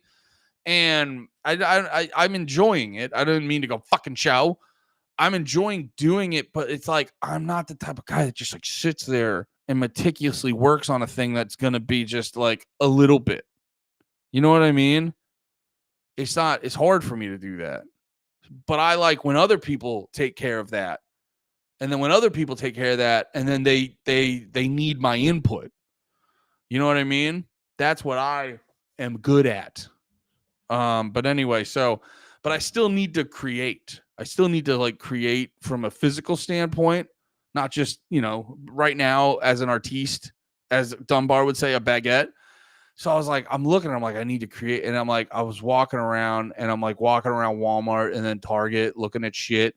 And I'm just like, well, no, I don't, it's not, I said it before, it's not economically viable to fucking get trading cards right now. And then also too, if I'm not just going to like go out, and I need people to play Magic with.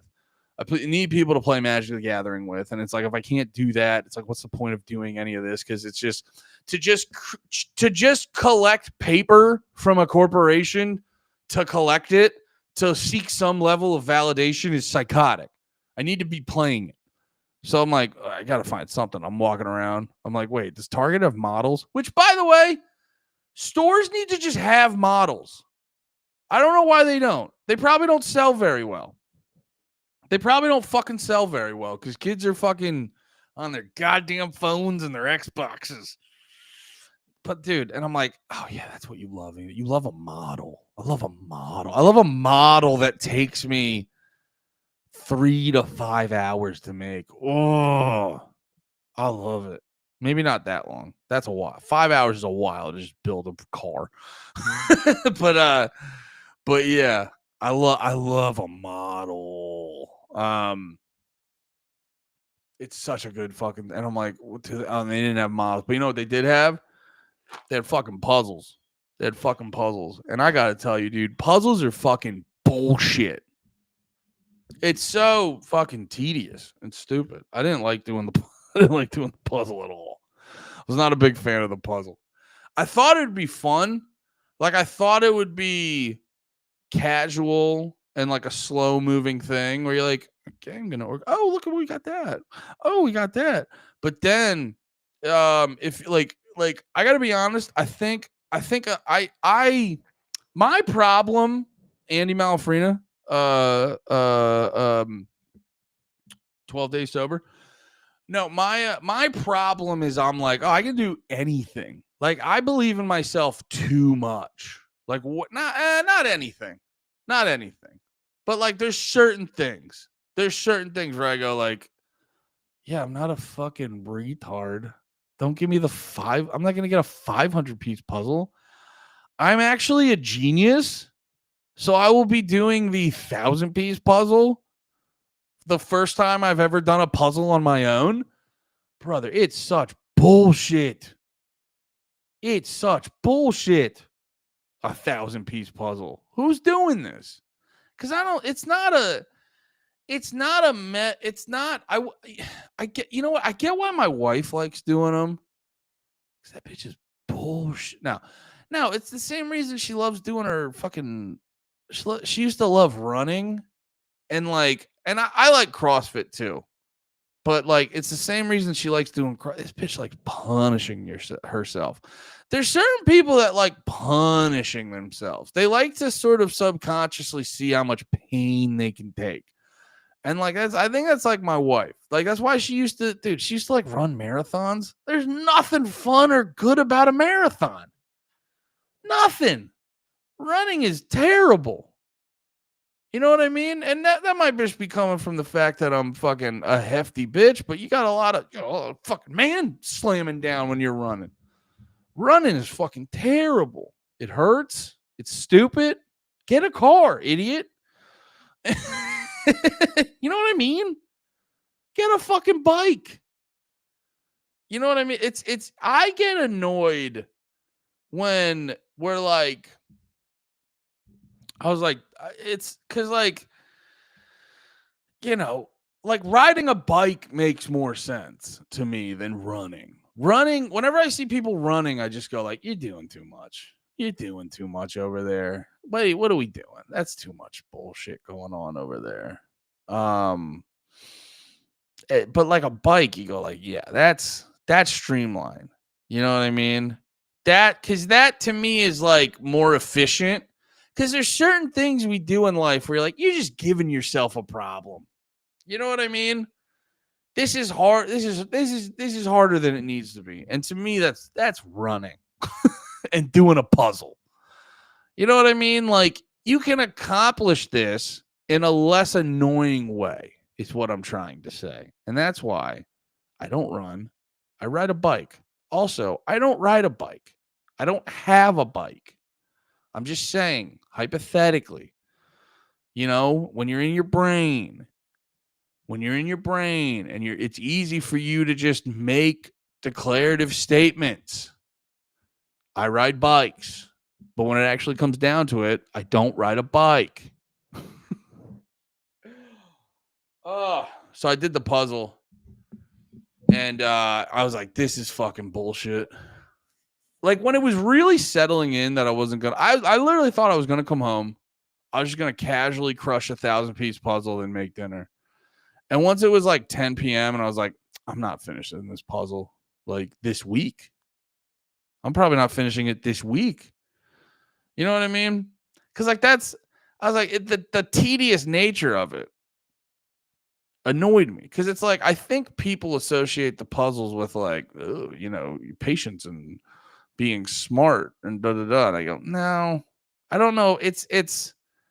I think it's about having a high threshold of bullshit. If you're willing to put up with a lot of bullshit, then I think that's what cosplaying that's what doing a puzzle is. You're cosplaying.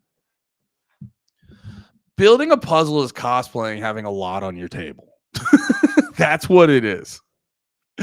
That's what it is. That's all doing a puzzle is. It's just cosplaying, being like, I got a lot to do today. But like just centralizing it in one nice little activity that you could do with a cup of tea. That's what doing a puzzle is. It's LARPing having a busy schedule. It's LARPing doing paperwork. But yeah, I hated it because I realized, you know what it is though? You got to change it up every once in a while. You got to change it up. You got to change it up a lot to know what you love. And that's what I did with the puzzle. That's what I did with the puzzle. Andy's salty about the puzzle that kicked his ass. That puzzle was fucking Mike Tyson biting my goddamn ear off. It fucked me up, Thumbar. And I'm mad. I'm mad at that puzzle. Yeah, dude, the puzzle won, man. The puzzle won. But I'm allowed to say the puzzle's bullshit because the puzzle's bullshit. The puzzle's bullshit, dude. Fuck you. Hey, Dunbar. Fuck you. Fuck you. Anyway. What are we doing? I am you know what's I kind of want to stream more, but I'm actually kind of hungry. Would you guys be mad if I fucking slammed a bowl of cornflakes in front of you? Let me throw something on. Here, watch a quick little Joe Rogan while I go get some stuff too. Because my wife bought me a tea kettle. Wait, what'd you say? Dunbar, you see the guy who turns every Lego into the Millennium Falcon, like a Simba Millennium Falcon or a Barbie doll? Dude, what? That's awesome. Do we have to pay extra? Oh, yeah. You guys want to watch me do a cornflakes mukbang? Wait. Every Lego Millennium. That's awesome. Oh, wait. No. If you find this guy, can you send it to me? Mukbang Fallerina. Can you please send me the Lego guy? Yeah, why is this leak important? Oh, I want to watch this. I want to see this movie. Oh, wait, I don't have it up for you guys. Talk about it at some point, but can you talk about it without? I know there's been multiple contact events, like straight up, straight up contact events. One of them is revealed in the film actually, but there are more. There was this. Several of the people in my film talk about an event that happened at Hallerman Air Force Base where 2 non-human crafts approached the base. One landed. Beings walked out and interacted with Air Force officials and CIA officials, and a couple people go on the record talking about that in the film, but. There have been other events, I've been told. How are those beings described? They were described as tall, slender, humanoid. And the another thing that I heard that gave me chills was that someone involved with a recovery interacted with a non-human being that was dying and heard thoughts in his head that said, you humans don't know your full potential. And that was said to me by a very senior, older guy from the intelligence community. And I thought that was pretty incredible. Also, just the extent to which the legacy program is real. This isn't like 50 guys, sitting in a quiet, dark room. You're talking about a massive program with thousands of people going to work every day and dealing with this. Hello. And to me, that is... Wait, did you say AYG with Nick Rochefort? Yeah, I'll play that. I was just watching them. Wait, how's Nick spell his name? I was just watching the one with fucking Miss Pat. Miss Pat? Philly, the boy. Miss Pat might be one of the funniest people alive. Like, no bullshit. Miss Pat might be one of the funniest people alive. Another exciting edition of Are You Garbage? The show where you find out if your favorite comedians are classy individuals or absolute trash. Now, here are your hosts, Kevin Ryan and H. Foley. Hey, everybody out there, and welcome back to everybody's favorite podcast. This is Are You Garbage? Oh, yeah. It's that little show we sit down with your favorite comedians, and we find it after to be classy. Yeah. But they're just a big old piece of trash. Trash. I'm your host, H. Foley, coming at you on a beautiful day. We're out back here at Tootie's in a new edition. She's going to be guest bartending at Cheerleaders down there on Front Street in Philly, getting ready for the big December 13th show. Topless. Work the Tootie into a plug. I respect it. Pasties, but topless. Uh-huh. Mike Coase is coming at you from right next to me. He is the CEO of Are You Garbage? He is an international businessman, father of the year, and my best pal in the whole wide world. Give it up for KJ, Kevin James Ryan. Everybody. What up, gang? Shout out to you. Thanks for tuning in. As always, please make sure you rate, review, subscribe on iTunes. Full video available on YouTube. Full video available over there on Spotify now, too. The boys are climbing the fucking charts over there. Cooking. And obviously the greatest website of all time, www.patreon.com/areyougarbage. Go over there and get all that bonus content. Yes, sir. And gang, we couldn't be more excited to have our incredibly, and I mean incredibly special guest here with us today for the first time. He is a very funny, very successful comedian, podcaster, actor, and furniture store owner. I just found out. You might know him from Scuff Realtor, $1 Million Extreme, World Peace on Adult Swim. He has an amazing podcast you can hear every week, Perfect Guy Life with Mr. Sam Hyde, and the owner of Shamanix House. Give it up for Nick Rochefort, everybody. Oh, my God. Look Thank at you that. so much for having me. A little bit of a flub, but I got all that out. You got it masterfully. You're the first interior decorator I've ever had here. No, I think maybe. I mean, I don't know. This is a big place. I could just razzle dazzle around here. I could sprinkle some glitter around here. I'd love to get rid of some of this man cave stuff. He walked in. He's like, I love what you've done with the place. Yeah, I'm twirling around on ice skates on the carpet. Have you thought about fresh flowers at all? Nothing builds the ambiance like that. No. I want to get into that's crazy that you do that. You live at a bus station. I do. know, I look like I know. sell weed with Seth Rogen. No, I get it. It's true. I sell mids, stick weed, Mexican brickweed only. Yeah, that's it. I wish we'd go back to that. Sorry to cut you off. Everybody does. Yeah. No, I don't smoke weed because I can't get that weed. That Sure. Yeah, that weed was okay. My mom used to have that weed. It was great. I like a little stem, a little seed. Yeah. You know, it's a little smoky flavor. I like to think I'm smoking a little drywall. Right. Hey, do you have any brown stick? Yeah. Do you have any like really stiff plastic bag weed for $30 for a big giant bag of it from a I bucket? want something the cops are going to laugh at when they pull me over. This is where you getting this from. I could have got you better shit than this. When you break it up and the seeds fall on the paper. I love it. Then you take that, you put it in a little paper cup with a little bit of topsoil, a little bit of water, and you got a weed plant growing. Then you think you have a weed plant for 3 months. Yeah.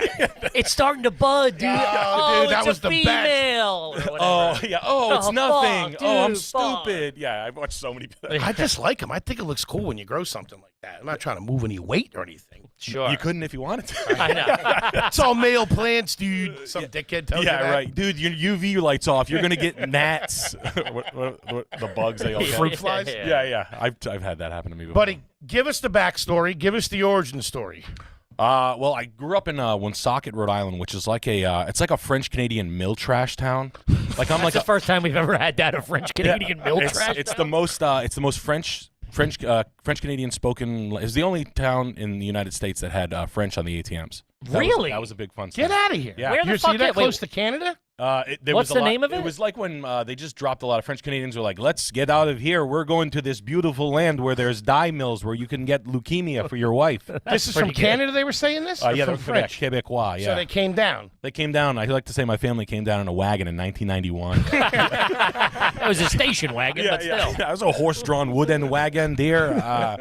But it's a very, it's just a mill rat. You know, like everybody gets along. It's pretty muddy. It's pretty like a lot of like, you know when you see like Oh, you say it's pretty muddy? like French mutt. You know when you see like muddy. like fetal alcohol syndrome face. Yeah. Your cousin Jen who gives head for Vicodin, like that kind of shit. A Slipknot T-shirt and Bruins pajamas, 9 a.m. on a Monday morning, getting the carton of USA Golds, that type of shit. How the fuck do you know my cousin? That's what I want to know. She got me a good deal on a tattoo, all freehand. Yeah, that kind of shit. Oh, that's good. Okay. It's that kind of town. What did your parents do? Were they in the pelts or anything like Yeah, that? right. No, my Trappers. They were fur trappers, deer, venison jerky makers. No, they were. My dad was a used car salesman, third gen. Second gen, I'm No third gen. kidding. Yeah. Wait, you sell used cars now too still? I sell a few cars a year. I've been a car salesman my entire life. Are you out of your He's like it's like an alcoholic. You're never not a used car salesman. I gotta do it. You're always one bad month away from selling cars again. It'll be give it a couple hours. You're gonna be like, Nick could probably get me a deal on a Escalade. Escalade. Yeah. So hold on. So your family migrated down from Quebec to this town in Rhode Island. Your dad started a car dealer, a used car dealership. He dropped out of school in 9th grade. My father. Did your parents came down? No, my grandfather. Your grandfather came down. Okay. Then my father dropped out of school in 9th grade, quit just like straight up. Like I was like, really? They let you do that? What was your grandfather doing? He was a patent maker for like a die, I don't know, a valve mill. Okay. What does that mean? A patent? Like you work in an office and they steal your ideas, basically. Yeah. Okay. Oh, he came up with ideas. Yeah, he did. Yeah. Anything juicy? I think he created like a diverter valve, and they bought him a car. It was a big story, but he was holy shit. That was your grandfather? Yeah. Old Norman. Yeah, he was. But we don't get along. The family's all disjointed. Everybody hates everybody. So get that fucking guy out of here. Really? It's like all angry French Canadians. No one's allowed to use his sink in his household. Yeah, because I wouldn't even want to go over there if he invited me. Really? Yeah, that type of shit. I like it. Yeah. So how many brothers and sisters did your dad have? He had 7 or something. All right, so it's like one of those where you don't even know. It's like 8. I don't know. A couple of them are dead. Who knows? You're not close with them. Nope. I'm not close with any of the cousins just because of where I grew up with. And then my mom was she was a bookkeeper. She's like an office lady. Gotcha. Okay. Like accounts receivable. Respectable job. Respectable. Yep. She keeps me on my toes. She keeps all the books in line. And my dad sold new cars. Kind of made a little bit of bread right away at like 18. The owner took a liking. That's really right away. That's right away. Selling. There's always that moment in the car business where you sell your teacher a car. That's a very common thing. Really? And you sell your teacher, and the teacher's like, "How much money?" And then you get to look at the credit report, and like, "You make that, you piece of shit." I make that in a good April. I can't even spell. I hold my pen like this, and I make more than. That's one of the new questions I wanted to ask you, to hold a pen and show me. Yeah, show me your handwriting. That's a good one. Show me your handwriting. That's a good tell. That's crazy. So your dad starts selling cars. Yep, opens a small car lot. Everybody's like, "Oh, small 4." Now that you've seen this car dealership before, it's 4 cars, 1 garage, 1 man door. Mm-hmm. Stickers on the windshield that say like 4995 or hand paint, which I can do pretty well. Really? Yes, Apska matter, whatever they call the thick paint markers with the colors. Yeah. You put air conditioning, moonroof, power windows. Like Star. That shit. Price, year, low miles. What about or best offer? No or best offer. We so the fun thing is Nello's Motor Sales was the name of my dad's, and it was on the side of a strip club called the K2U. And we were the first to do buy here, pay here in the state of Rhode Island. What do you mean buy here, pay here is like every dirtbag's got a. We were the first to do we this. were the first. Yes. Grandfather patented it. Yeah. we patented ripping off people in the hood. That and free crab legs. Yeah. So you have to give say the car is like $3,000. You would You're moving nice cars over there. Yeah, beautiful. Say if you guys can wrap your head around a car being $3,000. A late model DeVille. So you put $500 down, you pay $35 a week forever. Really? It's like Rent-A-Center. It's like the now origin. who holds the there's you hold the note. You could fuck us. So you're leasing it. Oh, you could fuck us. You could walk away. Good news is my fucking ape-sized shitbox cousin will come kick your fucking door down. Come get the car. Yeah, and they get the car. Yeah, you know what I mean? It's like really? no rules. Friends with the cops. Hey, they stiffed us. Cop goes, shouldn't have stiffed them.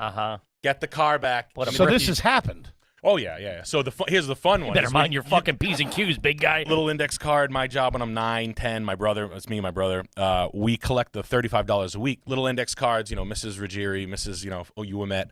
She brings in the 35. I tuck it in the index card. Is this cash, check? What? Cash usually. Cash. Or here's the fun part: when they don't have it, tell you. And my dad had a pretty good reputation around town. He was a pretty fair guy. He wasn't like, believe it or not, they are good cars. He'd be like this.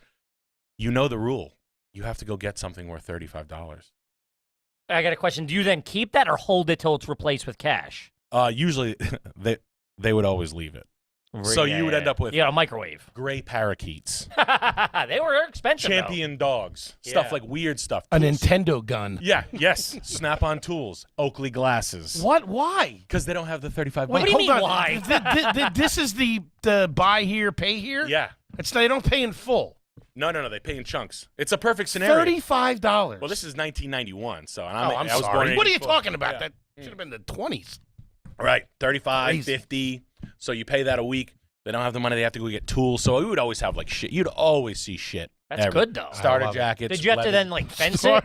Oh yeah, the off-brand that no one wants, like the Giants when they blew. You know, Yeah. oh cool, I got a 3XL Giants jacket. I'm 11. You know, wear it to school. I'll get it dry cleaned. You know, Orlando Magic were the big ones of those things. Yes. Remember? Same with And Charlotte. the Charlotte Hornets. Hornets. Yeah. Somebody Oh, came up with a man. theory of why, like someone did the math as to why it was Charlotte. Like every dirtbag kid had a Charlotte one. There was something with the manufacturing. Something just came out with that. Grandmama was big. Yeah, he Larry was big. Johnson Yeah, Larry and, Johnson was big. Muggsy Bogues, didn't he play? Yes. with- Yes. The NBA Jam.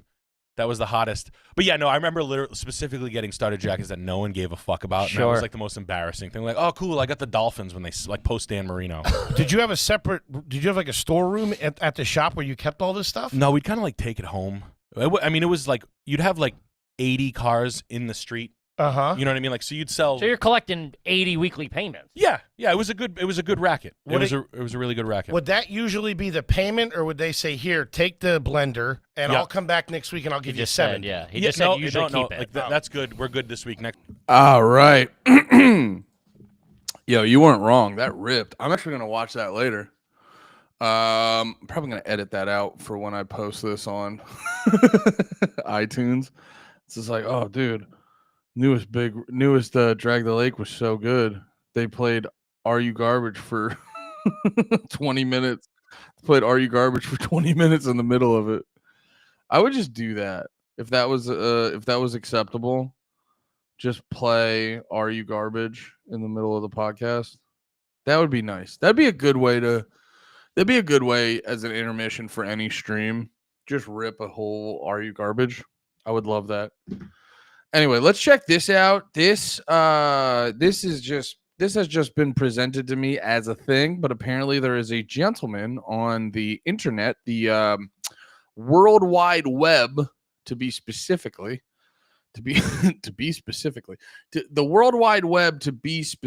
but apparently he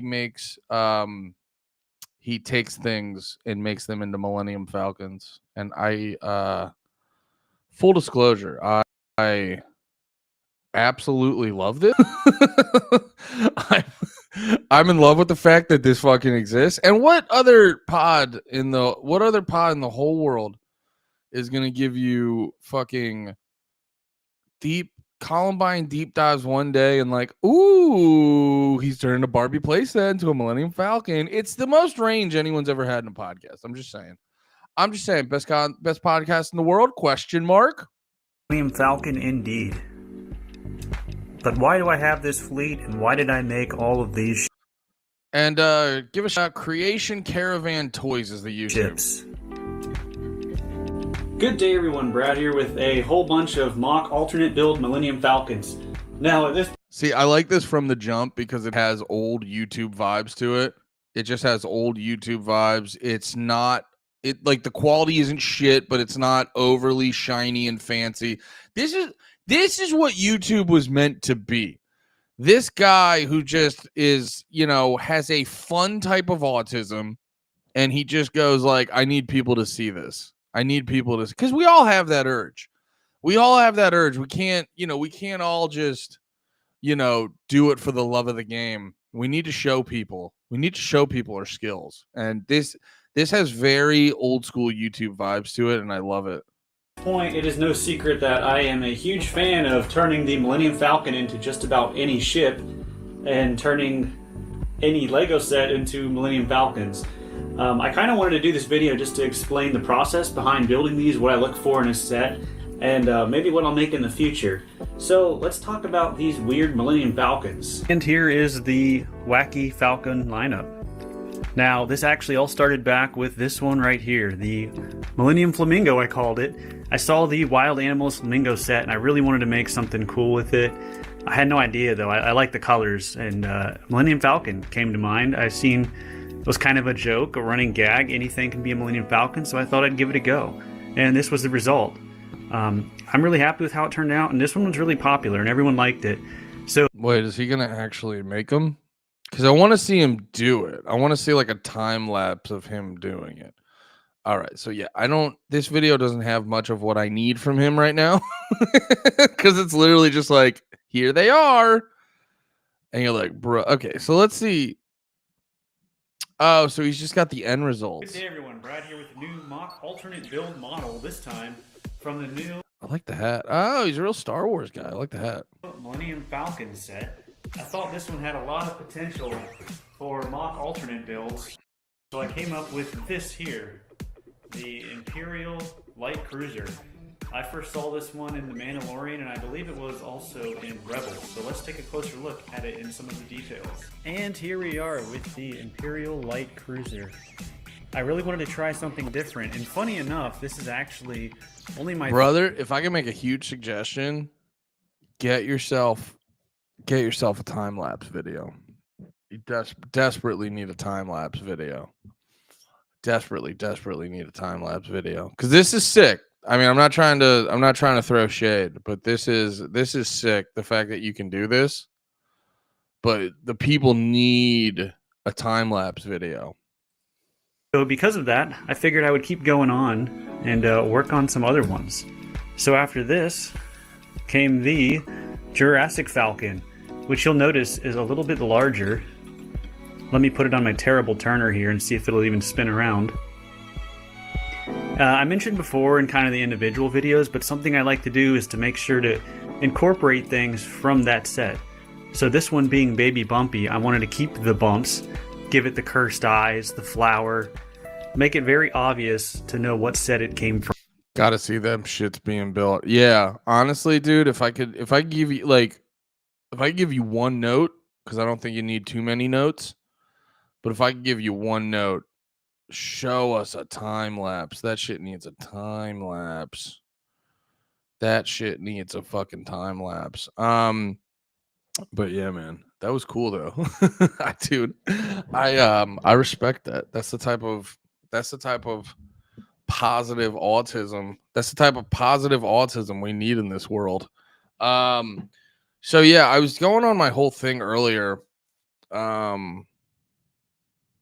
Andy, leave a comment asking for a time lapse. I mean, that's a good idea, Slav, actually. That's actually a good idea. I can be the change I want to see in this world.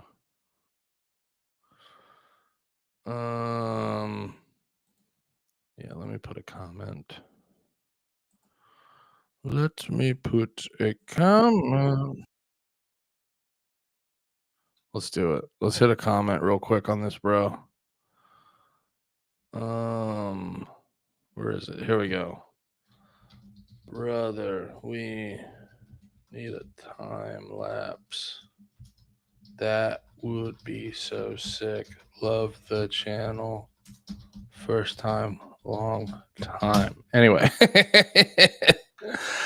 Hell yeah. Just in there lying. Just lying. Hell yeah. All right. What else do we have to talk about today? What else? There was something. Oh yeah. I guess, I went on that whole rant earlier and it made me just realize, I think it's like, you got to know. It's kind of similar to, I was thinking about this. It's actually kind of similar to the problems I have been acknowledging about capitalism, where like a lot of people who hate capitalism, they don't acknowledge it for the, the growth and wealth that it creates, the process of capitalism. But I also do think the super aggressively pro-capitalism people, they sort of ignore where it's like, well, if you're just this fucking entity that's just seeking growth and profit, you're turning yourself into, like, you're gonna turn yourself into a cancer. But the problem is people pretend like, I think people pretend like socialism and shit is the logical way to sort of slow down or pull the reins back on, because, with but I think people say that with like socialism and shit like that, when in actuality, socialism is just creating a new cancer that can't exist without the previous one. Well, I don't want to call capitalism cancer because it's just this thing. I think where capitalism goes wrong is once you create all that wealth, and growth, there's a prime opportunity to there's like a prime opportunity to have cronyism come into play. But I think really more so, I don't even think that's like capitalism's problem.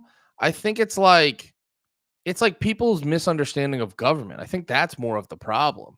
You know what I'm saying? And it's like capitalism is almost like owning a gun, but the only thing you understand it's there for is to like shoot people in the head. And it's like, well, yeah, no, that's more of like a user error. Because like if the gun's used properly, it can become this beautiful form of self-defense. And or if maybe you want to go hunting, now you've created food for your family. You know what I mean? Some shit like that.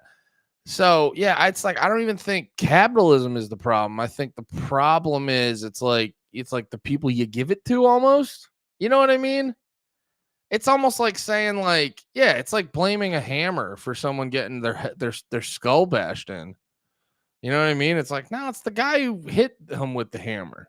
But I guess people, it's I think it's similar to the argument that I make where it's like, no, we just got to get the right people in the government. So I guess people are going to hit me with that. And it's like, but I think that is the thing with government is like, you can't get the right people in because the nature of it, you know what I mean? The nature of it, it's only going to go bad. But the nature of capitalism, nature of capitalism, it's still going to like provide you a fucking growth and shit like that. But why was I bringing this up?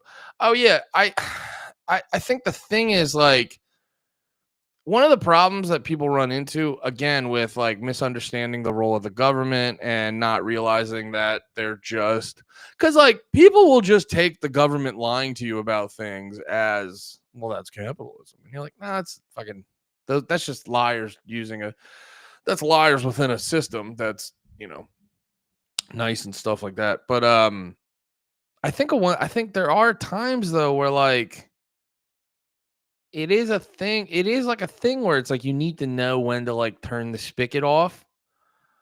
So it's like you have these corporations, they love firing people around Christmas because like isn't it the thing where it's like, sales slow down around Christmas? And they need to show a profit every quarter. So they do mass layoffs around the holidays just to show a profit. Isn't it that kind of shit? When it's in actuality, it's just like, yeah, man, maybe we don't, or it's not even show profits. It's show like bigger profits. It's like, yeah, maybe we don't do that the fourth quarter and just fire a bunch of people right before the holidays. You know what I mean? Like maybe you just don't make that much right now and shit like that. And I think that's like that's how my brain works. That's the correlation I'm making where it's like, I'll provide you with growth. Very good. Very good. Capitalism always evolves into cronyism. In my opinion, it's just the natural tendency of it. Yeah, I think there's something to that. I'm not even gonna like push too hard back on that because right now it's like it seems like the nature of it. You know what I mean? It seems like the nature of it. So it's like, but I do also think too, like, I mean, historically, which society would you rather be a poor person in? A capitalistic society or a socialist society? You know what I mean? It's like in capitalism, the poor people, the homeless people have cell phones. You know what I mean? And it's socialism, everyone's starving to death. Things like that. You know what I mean? That's kind of like my point. Because, like, there's probably smarter people who could make an argument where it's like, well, actually, that's not.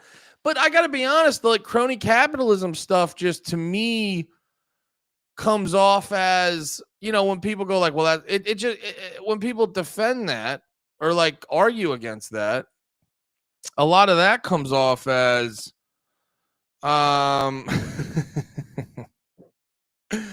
help yourself, Slav. A lot of that stuff to me comes off as like, well, that's not real socialism. So I feel that's kind of what I'm getting at. It's like, it's a fair argument to be like, if you embrace capitalism, this problem will arise. And if you embrace socialism, these problems will arise. I guess what I'm trying to say is because I I've learned over the years it's actually better to kind of think like not a communist, Jesus Christ, economist. I forgot the E at the beginning. It's better to think like an economist because you realize like that's why it's so easy for people to get duped by these good versus bad conversations. So like capitalism is bad, socialism good. Why would I want to pick bad? I like good. I want to pick good. And I'm not being condescending to you, Joe, in the chat. I'm just kind of talking. You know how I talk. But like to me, I just go, well, like in the capitalist society, we get more economic growth. And then you get bad people that swoop in and, you know, they take advantage of the capitalism and they create, and that's where cronyism gets created. But the thing is, if you work hard to have like a moral society, you know, I guess what I'm trying to say is like to have that it's more likely to have that positive outcome in a capitalist society than like a strict socialist society. And I know a lot of people love to, you know, they love to point out societies where it's like, well, this is, and you're like, no, these are partially, they always point out like partially socialist societies. And then the ones that are like then the ones that are like entirely socialist, they just kind of like forget about. And they're like, well, Mao said cool things about renters. And I go, well, didn't he like brainwash all the people? Didn't like way more people than the Holocaust died? Slav, sit this one out. Or so, I don't know. I got to learn more about that. I'm not a fucking expert in it. But like, to me, and it's kind of the analogy compares to like how I am, where it's like, you know, capitalism needs like a societal limiter on that, you know, where it's like, it needs to, like, we need to have a better culture of like shaming people for the right things. I don't know exactly how you get there, but it's like, we need to have a better culture of like shaming people for the right thing. So, you know, whatever it may be, it's like, you know, if you have these companies that do bad things, that is cronyism. It's like, you know, and you're not going to get this with the government, but hypothetically, it's like, yeah, you should have a government that doesn't bail out people for doing the wrong thing, you know? And then it's like, as a society, you shouldn't support the bullshit. It's just hard when you have a government that doesn't, you know, it works for its donors, not for its people. It's hard to do that. But I guess, you know, philosophically, it's like, you know, being able to have, you know, it's like if you're, it basically as a society, it's like going to the all-you-can-eat buffet and knowing when to stop before you get like retardedly full. That's kind of what it is. That's kind of what it is, in my opinion. And it's like, you know, I would rather do capitalism because we have that buffet to get full off of versus socialism where it's like, you know, the buffet's not looking good. All right, we'll start a committee to, you know, that's kind of like where I'm coming from. But that's what I need to do with my life is I need to know when to stop getting a second. I need to know when to not get another plate at the buffet. Because that's where, you know, because at the end of the night, ultimately, I basically gave myself some distance from like the hardcore conspiracy shit I was talking about with Austin. And then when I gave myself that break and chilled out, I just went right back to the age-old thing. I threw on my my fucking audiobook about the economy and I played Fortnite and I was like, life is good. Life is real good. I may want to throw in a model here and there. I think I want to throw in a model. Personally, I think democratic ownership of companies in the sense of cooperatives and whatnot is the only way to rein in cronyism. Nah. Well, because the problem is like people are. Well, first off, like first off, if you respect private property, like democratic ownership of stuff is like, well, no, if someone owns it, they own it. So, if you run the company, it's your responsibility. I think more so with it's not that like the wrong people are running the companies. You're never going to get these type of company. Like, I guess what I'm trying to say is I'm not even like saying they're evil, because it's like you could have business. Like the guy who runs Costco, I watched the video. He seems like a chill dude, and then there's definitely some, like we just saw the dude from Campbell's, which actually, dude, I want to bring that up. That would be really funny to talk about. The dude, oh yeah, I saved this, by the way. They're not, this is sorry, this is a huge sidebar. They're not the most exciting titties, and I can't really pull this up on stream, but if you guys just want to see Taryn Manning's titties, she posted them on her Instagram the other day. So yeah, I can't really pull it up because I can't really show you guys titties on stream, but yeah, Taryn Manning from Orange is the New Black. She posted a whole ass video. Oh, here's the Campbell Soup guy. Yeah, she posted a whole ass video dancing with her titties out. Gotta be honest, I thought I'd be more excited for it. She turns around at some point, and I thought she would have had. And I feel rude saying this because I'm big. I think Taryn Manning's a cutie patootie, but she has like she has a much more like straight up and down lesbian body. I thought she would have a much more girly physique, so that was a little bit of a bummer. But I mean, I'm not gonna cry over. I'm not gonna be too much of a complainer over some titties. You know what I mean? Like getting to see some titties you didn't think you were ever going to get to see, whether they're great or not great, is still pretty cool. But yeah, wait, back to the original thing. Oh yeah, that's right. Like you can get because here's the thing, people who run these big companies, sometimes you'll get the guy who runs Costco, who, if you ever watched a video on him, he seems really fucking chill, or you'll get this dude who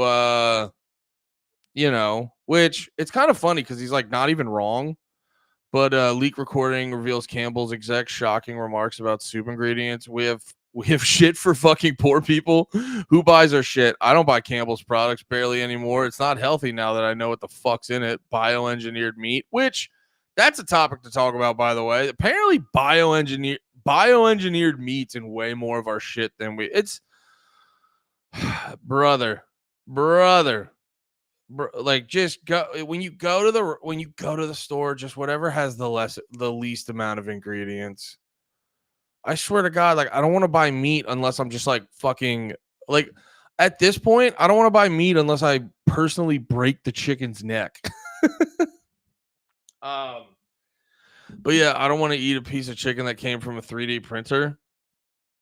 That's crazy, by the way. If like they're actually throwing like 3D printed fucking chicken in there. Insane.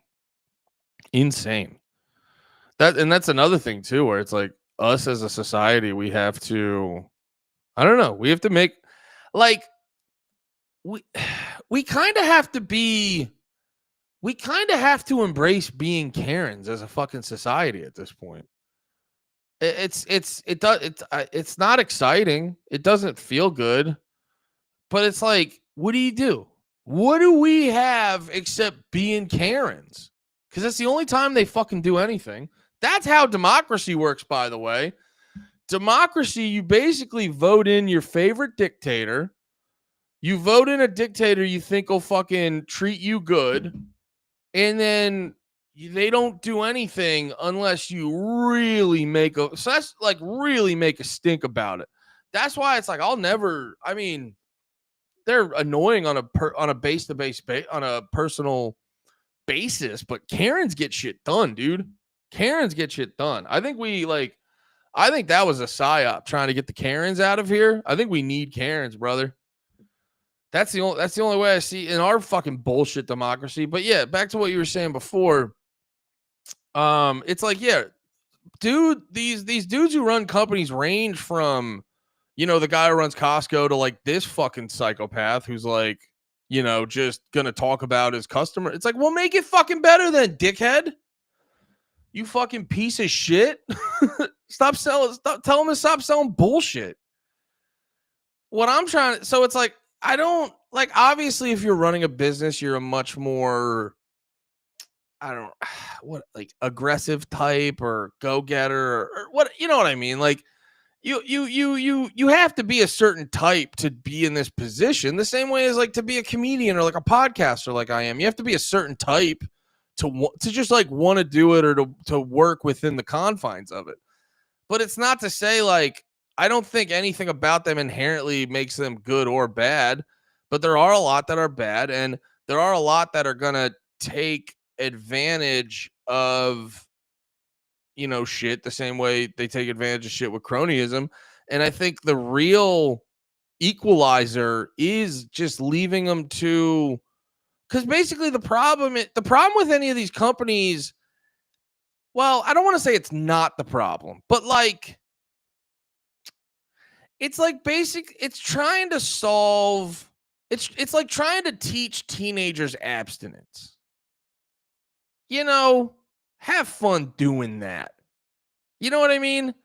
Have fun being like, hey, kids going through puberty, don't try to get don't get sexually active. You know what I mean? Like, it'll work on a couple of them, but realistically, like, you know, you might as well be, I mean, you know, you might as well be using a squirt gun on a house fire. I don't mean to say squirt like that.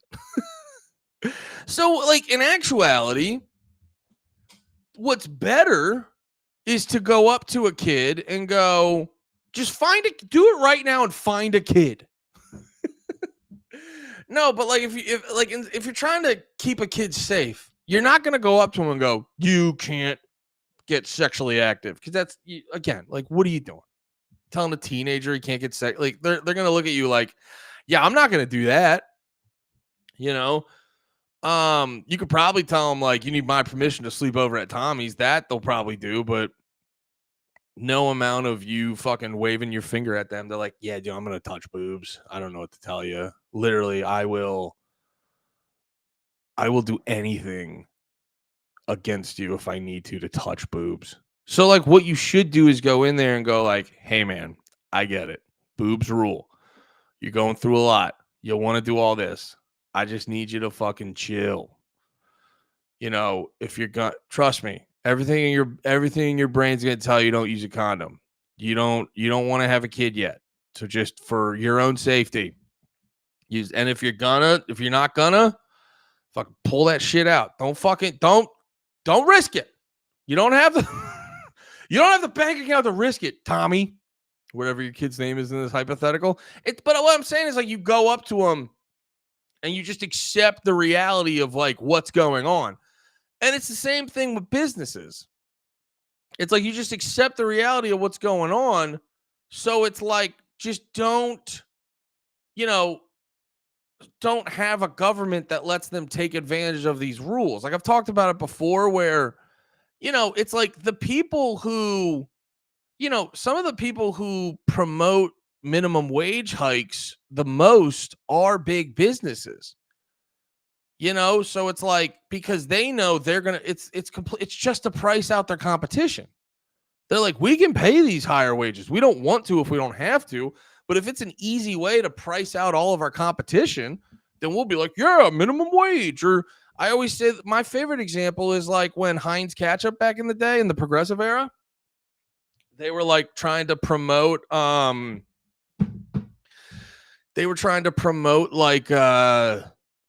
food safety, but in actuality, they were just, they did it under the guise of food safety. So basically they could just create these laws that their competitors couldn't do, you know, they couldn't match that. There was like certain things and certain requirements that a lot of people didn't have the money to do. So basically, their whole competition was either priced out or operating illegally and shit like that. So it's like they do it under the guise of helping you, because really what it is at the end of the day is to like keep these organizations accountable, and the government's not going to keep them accountable. That's the whole thing. Is like unless our country turns into an army of Karens. It's like the only, you know what I mean? It's the only way if you really want democracy, which I don't suggest, because it's really just, you know, you just turn every decision into a popularity contest rather than whatever. That's kind of like my whole thing, where you say about democratic ownership of companies in the sense of cooperatives and whatnot is the only way to rein in cronyism. No, I think for me, it's just creating a system to keep all these people more held accountable. And I just think free markets are a way easier mechanism for that than the government making sure they're going to do it. Now, I wouldn't say, I think there'd be I will say this, because I always think about, I mean, Campbell's dude isn't wrong. I don't know. I thought was okay growing up sometimes, but they went off the rails with the fillers and garbage. Yeah. Well, I always assumed with Campbell's, it was like, yeah, it's like condensed soup. It's probably too high in sodium, but you know, it's not bad. That's the thing. That's a big thing we're realizing now with food, is so much food that you thought was just fine is actually legitimately bad for you. Yeah, it's crazy. God, I really do wish I grew up before or a little after when I grew up. Like, I feel like I grew up in such a shitty pocket, but I don't know. It's probably not easier for any young people now. I grew up in a time when the dollar menu was still the dollar menu. What are we saying? Democratic anything, including ownership, can't work because there are too many retards and lazy fucks who won't cooperate and leech off the system to make it work. Also women. And all that includes making those not too naive to not want to participate. Well, that is, whenever, like, that was always the thing about socialism that never made sense, where I was like, have you never worked at a job? You want everyone there to have a decision, to have an equal say in the decision making? No. I mean, I'd love to be at a job with a boss I would trust that would make good decisions. Like, I'm fine with that. You know what I mean? Obviously it didn't always happen, but, and then mix in like, oh yeah, like every retard you work in gets an equal say, and you're like, oh, that's terrible. That's terrible. But yeah, the conclusion to this whole thing too is, so like I was doing all that stuff yesterday. And then and then I ended my day and I see this online. I have a song recommendation, Andy. Send it my way, brother. And then I see it's kind of interesting, because it's like I like a lot of things and I'm good at a lot of things, but the things that really get me galvanized is shit like this. But yeah, I was just like feeling drained, and then I just see this retard, which, brother, I gotta be honest. I did not see myself. I'm trying not to say I didn't have on my bingo card. I can't stand that. I didn't see myself liking Piers Morgan. Because I remember specifically like 2 Skankfests ago. Not this last one, but the one before it. I remember I was in the green room on the first day, and Dave had just done a crazy episode of Piers Morgan. Toad, I used to be with you. Dude. But I gotta be honest, like, I mean, you gotta let people do better. And it's the same thing with Tucker. Like, Tucker used to suck shit back in the day, but I mean, he's been doing great. Not to sound condescending, but he's been doing great. You know what I mean? It's like you got to give it to him when you give it to him. And yeah, I don't like. Don't get me wrong. Piers Morgan's one of those guys that, like, if the popular opinion was pro-Israel, I feel like he'd be, you know, leaning more that way. Now, there are certain things with like the Israel debate that it's hard to really like. I mean, a lot of people do it, I guess, but you know, there's certain things for a lot of normal people where it's like, yeah, that's a hard one to like just go with the times on. Like, I kind of feel this way no matter what. But yeah, no, Piers Morgan sucks shit. I remember asking Dave about it. I go, brother, how do you do those Piers Morgan shows? And, you know, he was showing love to Piers Morgan. He's like, you know, they're a lot. And he's like, I like Piers, but they are fucking a lot. Just having all those other people fucking yell over me and shit like that. And apparently when you do them, you're like this, you know, it's like you do it like in a Zoom meeting. So it's not the easiest thing. But yeah, he was like, I appreciate Piers. But I remember at the time, because I think he said it on the podcast too, where he's like, I don't know. Because I remember at the time, I was like, yeah, dude, you got to stop doing those. They're not, I didn't like say this to him, but I was like, listen, being like, bro, you got to stop doing these. They're not productive. But then, you know, they just started. And then I think Piers Morgan started to get a lot better. And then, because some of these Piers Morgan clips have actually been pretty fucking sick. And like, I think it all shifted when Piers Morgan sort of like opened up and realized like the awfulness of the whole fucking you know, Israel-Palestine situation. And ever since then, he's been really fucking good on it. But yeah, so it's like this thing where it's like I get drained and then I see this clip and brother, it's just pulling me back in. And I realized, I go, yeah, you just got to give yourself the breaks. Because, you know, if you give yourself the break and then you see some shit like this, you're like, oh, I'm back in it to fucking. Like, watching this made me want to read fucking 5 books about Israel-Palestine just so I can. I'll play it for you in a second. But like, just so I can fucking make any sack of shit like Dave Rubin feel like an absolute fucking idiot. You know what I mean? I'm just going to play You acknowledge that there's been no starvation, correct? No. You don't acknowledge that? I don't acknowledge that. Where are the videos and images of the starving Gazans? Well, I've seen a lot, but you would dismiss them all as fakes. The UN says there was starvation, but you guys don't believe a word the UN says. The other official bodies say there was starvation. You don't want to hear a word they say. Israel denies everything. You can say that no Gazan has starved at all. The reports by almost every official body say the opposite, but you don't believe them. However, the best way to get to the truth is let journalists who are used to covering in war zones, let them go in and do their job, particularly now we have the ceasefire. There is a reason the Israeli government is not letting the media in. They are terrified about what the world will uncover. I just think that's just nuts. Well, let them in. I just think it's one way to find out. A lot of them look fat. They have fresh clothes and fresh haircuts. That's such a fun. I know this is edited heavily, and I'm sure it's edited a little bit to make Dave Rubin look like a dickhead. But I've also seen a lot of Dave Rubin, and you don't need to heavily edit it to make him look like a dickhead. It is funny to be like, I've seen some fat ones. It's like, shut the fuck up. You know what I've seen, Dave? You know what I saw? I saw the inside of a Palestinian's head, you know, and she also happened to be skinny without, like, not just without her head. You fucking overly tan retard. Images of Palestinians looking hungry. Yeah. Yeah.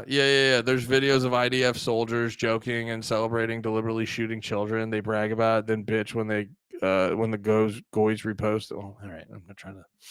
Yeah. Also, a bunch of Israelis fucking. If you tell, what was it? It's like if you tell IDF soldiers not to rape prisoners, they fucking riot about it. It was something like that. And you wouldn't dispute that 20,000 plus children have died, right? So whose fault is that? I mean, you don't honestly think that life for a young Palestinian kid in Gaza in the last 2 years has been anything but utter hell-y. I do believe the 3-month blockade earlier this year was a criminal blockade. I believe it was deliberate starvation of a people, deliberately denying them food and aid. Has any other country in the history of the world been told to feed the people that are killing it? If you look at the Geneva Convention, actually, but then no other country in the world has the control that Israel has over Gaza, right? Well, which again is a whole separate issue. Show me another moment in the 75-year conflict where the response has been to kill 60 times as many people and where you have hang on, let me finish, where you have a government with people like Smotrich and Ben-Gvir, who begin publicly, openly talking about ethnically cleansing all the Palestinians from Gaza, about annexing the West Bank, about taking complete control of all of it, to the point that Donald Trump had to step in and say that is not happening. Random ministers well, they're talking, not random talking ministers. about, they're not, but two of the they most are. senior people in the government. No, but them talking about things is different. I mean, You say your stream's lagging? Yeah, sorry. I opened that I need a new computer. Yeah, I opened Spotify link to see what the song was. It was probably that. I will listen to it on here, by the way, Hippo. I will listen to it on here. I'll end. I hear that a lot. Well, my point is this. You have a unique population in Gaza where half of them are under 18. There is a unique proportion of kids in this part of the world, right? So at what point do you try and find a different way to resolve this? The only solution that seemed to be being offered by Netanyahu, Ben-Gvir, Smotrich, and the others was to raise Gaza to the floor and to expel all Palestinians. So, Netanyahu would annex West Bank tomorrow. He's been in power for 20-something years. He could have done it any point. Notice he hasn't. I mean, well, there's a couple things here. I mean, first off, I don't think any country in the world has ever been asked to feed the people that are holding its hostage, right? Like, have you ever called for any other country to? Yeah, and they always have like, it's always like shit like that. No, it's like, brother, you know what the fuck it is? You know what people are fucking mad about? And it's why I just default to be like, these people are such liars, because it's like I refuse to just assume they're all this fucking stupid. Like you just don't know what he's saying. To do that, or anyone? Well, okay, has anyone ever called for that? Well, British prisoners of war in World War II were fed. Yeah. But what's the difference? What? Prisoners of war in World War II were fed. So what's the difference? Because they were holding hostages. They're holding their people. I mean, to me, it seems that you as a British citizen... being held. Yeah, but again, all this stuff makes zero fucking sense. Like, you have to just go, everyone in Palestine is Hamas. You know, that's the only way any of that makes sense. Where it's like, no, it's like the people who kidnapped them are but the other people still need fucking food. Hostage in the Israeli government, which is a hard right government. Smotrich and Ben-Gvir are not just right wing; they're absolute far right headbangers. But meaning what? Meaning what? They have. Meaning what? They want to ethnically cleanse the Palestinian people. Come on, Dave. They do. They're in the government, and they haven't taken an extra inch of the West Bank. They haven't. They're not. Well, actually, that's not true. They haven't. They've been expanding settlements left, right, and centre. They haven't. Yes, they have. Piers, you know they have. Piers, have you been to the West Bank? You don't think there's been any expansion of settlements on the West Bank? They build apartments. They build apartments in current places. Has there been an aggressive expansion of settlements in the West Bank during this war? An aggressive expansion of settlements in the West Bank during this war? No, 100% not. Dave, there has been. You see everything to the prism of. But anyway, we can stop there. Yeah, I don't know. Just, you know, and obviously the clip's like edited a certain type of way and shit like that. And, you know, he's like, you know, well, it's that thing where it's like, oh, it's edited to make Dave Rubin look stupid, but just give Dave Rubin a microphone and he'll look stupid, you know? But I get it. It's probably not the fairest fucking video, but it's like, you know, when I guess like my thing is why I just have like no patience with the like pro-Israel Zionist types is and why I'm just like, I don't know, man. It's just, if you do what Dave Rubin is doing there, you're a bad person. You know what I mean? And there's like no reason to do it. You know what I mean? It's like there's no, like, why? Why? You just really believe in the plan so much that you'll just cover up for a genocide, you know? And you'll also, I don't know if Dave Rubin's Jewish, but he supports the group that is the most mad, like that complains the most about, rightfully so, that complains the most about genocides, but you'll like cover up for one. Well, it's not technically all right. Might as well be. You know what I mean? Like, what is this, man? It's like, sure, Is Piers Morgan right about it? I'm sure you could fucking hit him on some technicalities, but like that's what you have with Piers Morgan in this. The best you could give me is he might be wrong on some technicalities, but he is like, I go, you guys, you know what it is. You know what it is. You're talking to people like they're crazy, and it's insane. It's like, this is like the new thing where you just have, you don't know if the guy's named Ruben, is it? Yeah, good point. Dave Rubin is probably Jewish. He just doesn't have like the vibe. No, that's fair. That's fair, Valve. That's fair. I didn't think about that. Yeah, Dave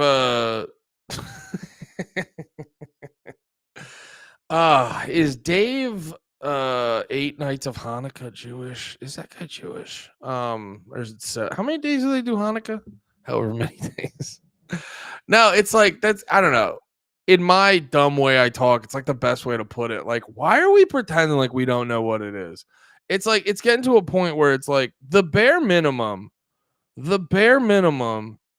is like these people should start off every sentence. Bare minimum, and this also isn't even enough, but it's like bare minimum is these people should start off every sentence with, I get why you're all mad, but here's the thing. Like that, if you're not starting your sentence off like that in the context of Israel-Palestine where you're pro-Israel, if you're not starting your sentence off like that, we're not going to have a real conversation.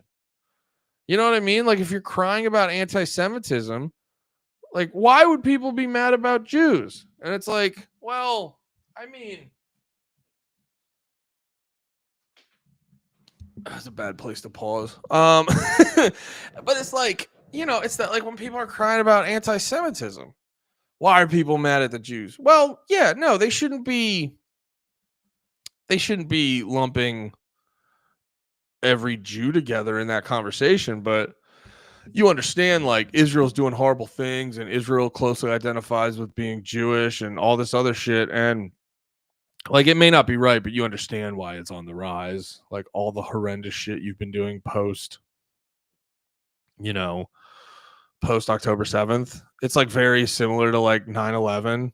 It's like, well, they attacked us. It's like, well, you guys kind of overreacted. Your response to 9/11 was like 1,000 more 9/11s, and it's like the same thing where it's like your response to October 7th was like a bajillion more October 7ths. You know what I mean? All right, slow down, Slav. Slow down. You had a couple bangers, and now you're getting greedy. Slow down. Yeah, no, it's just like, yeah, man, it's why I need to like take the break, because then I'll always jump back in and I'll see some shit like this, and it's just like, yeah, man, I don't know. It's why I just keep getting pulled back into this shit.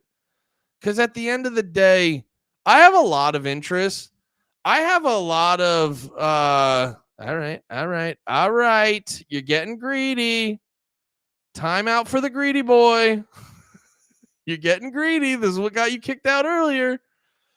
Slav, you're about to get kicked out of 109 streams. You're getting greedy. Slav learns to act right for 2 weeks and immediately goes back to his bullshit. No, but it's like, yeah, man, I don't know. It's like, I have a lot of interest. In shit, but it all just comes back to like, you know, the thing that gets me the most galvanized is bad people. It's really like I like to do a lot of stuff, but the stuff that really like gets me going is just undermining and like exposing a bad person. And like when I just see that clip of Dave Rubin, like I said before, it makes me want to read 90 books about Israel-Palestine just so like I can have an argument with him and fucking fuck his shit up and just make everyone realize he's a fucking joke, which they kind of already do. But yeah, and it kind of goes back to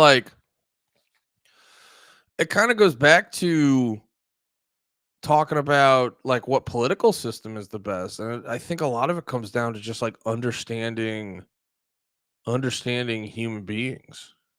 You know what I mean? And why they do the things they do, and like what makes them tick and shit like that. It's all yeah, man, it's all a lot. It's all a lot. I think this is a good place to wrap it up and end. I think we had a pretty good time. Tomorrow is Thanksgiving, right? I don't think I'm gonna stream on Thanksgiving. I gotta go into I actually gotta fucking work tomorrow, and I gotta go in a little bit earlier. And I'd like to chill out with my wife on Thanksgiving for a little bit.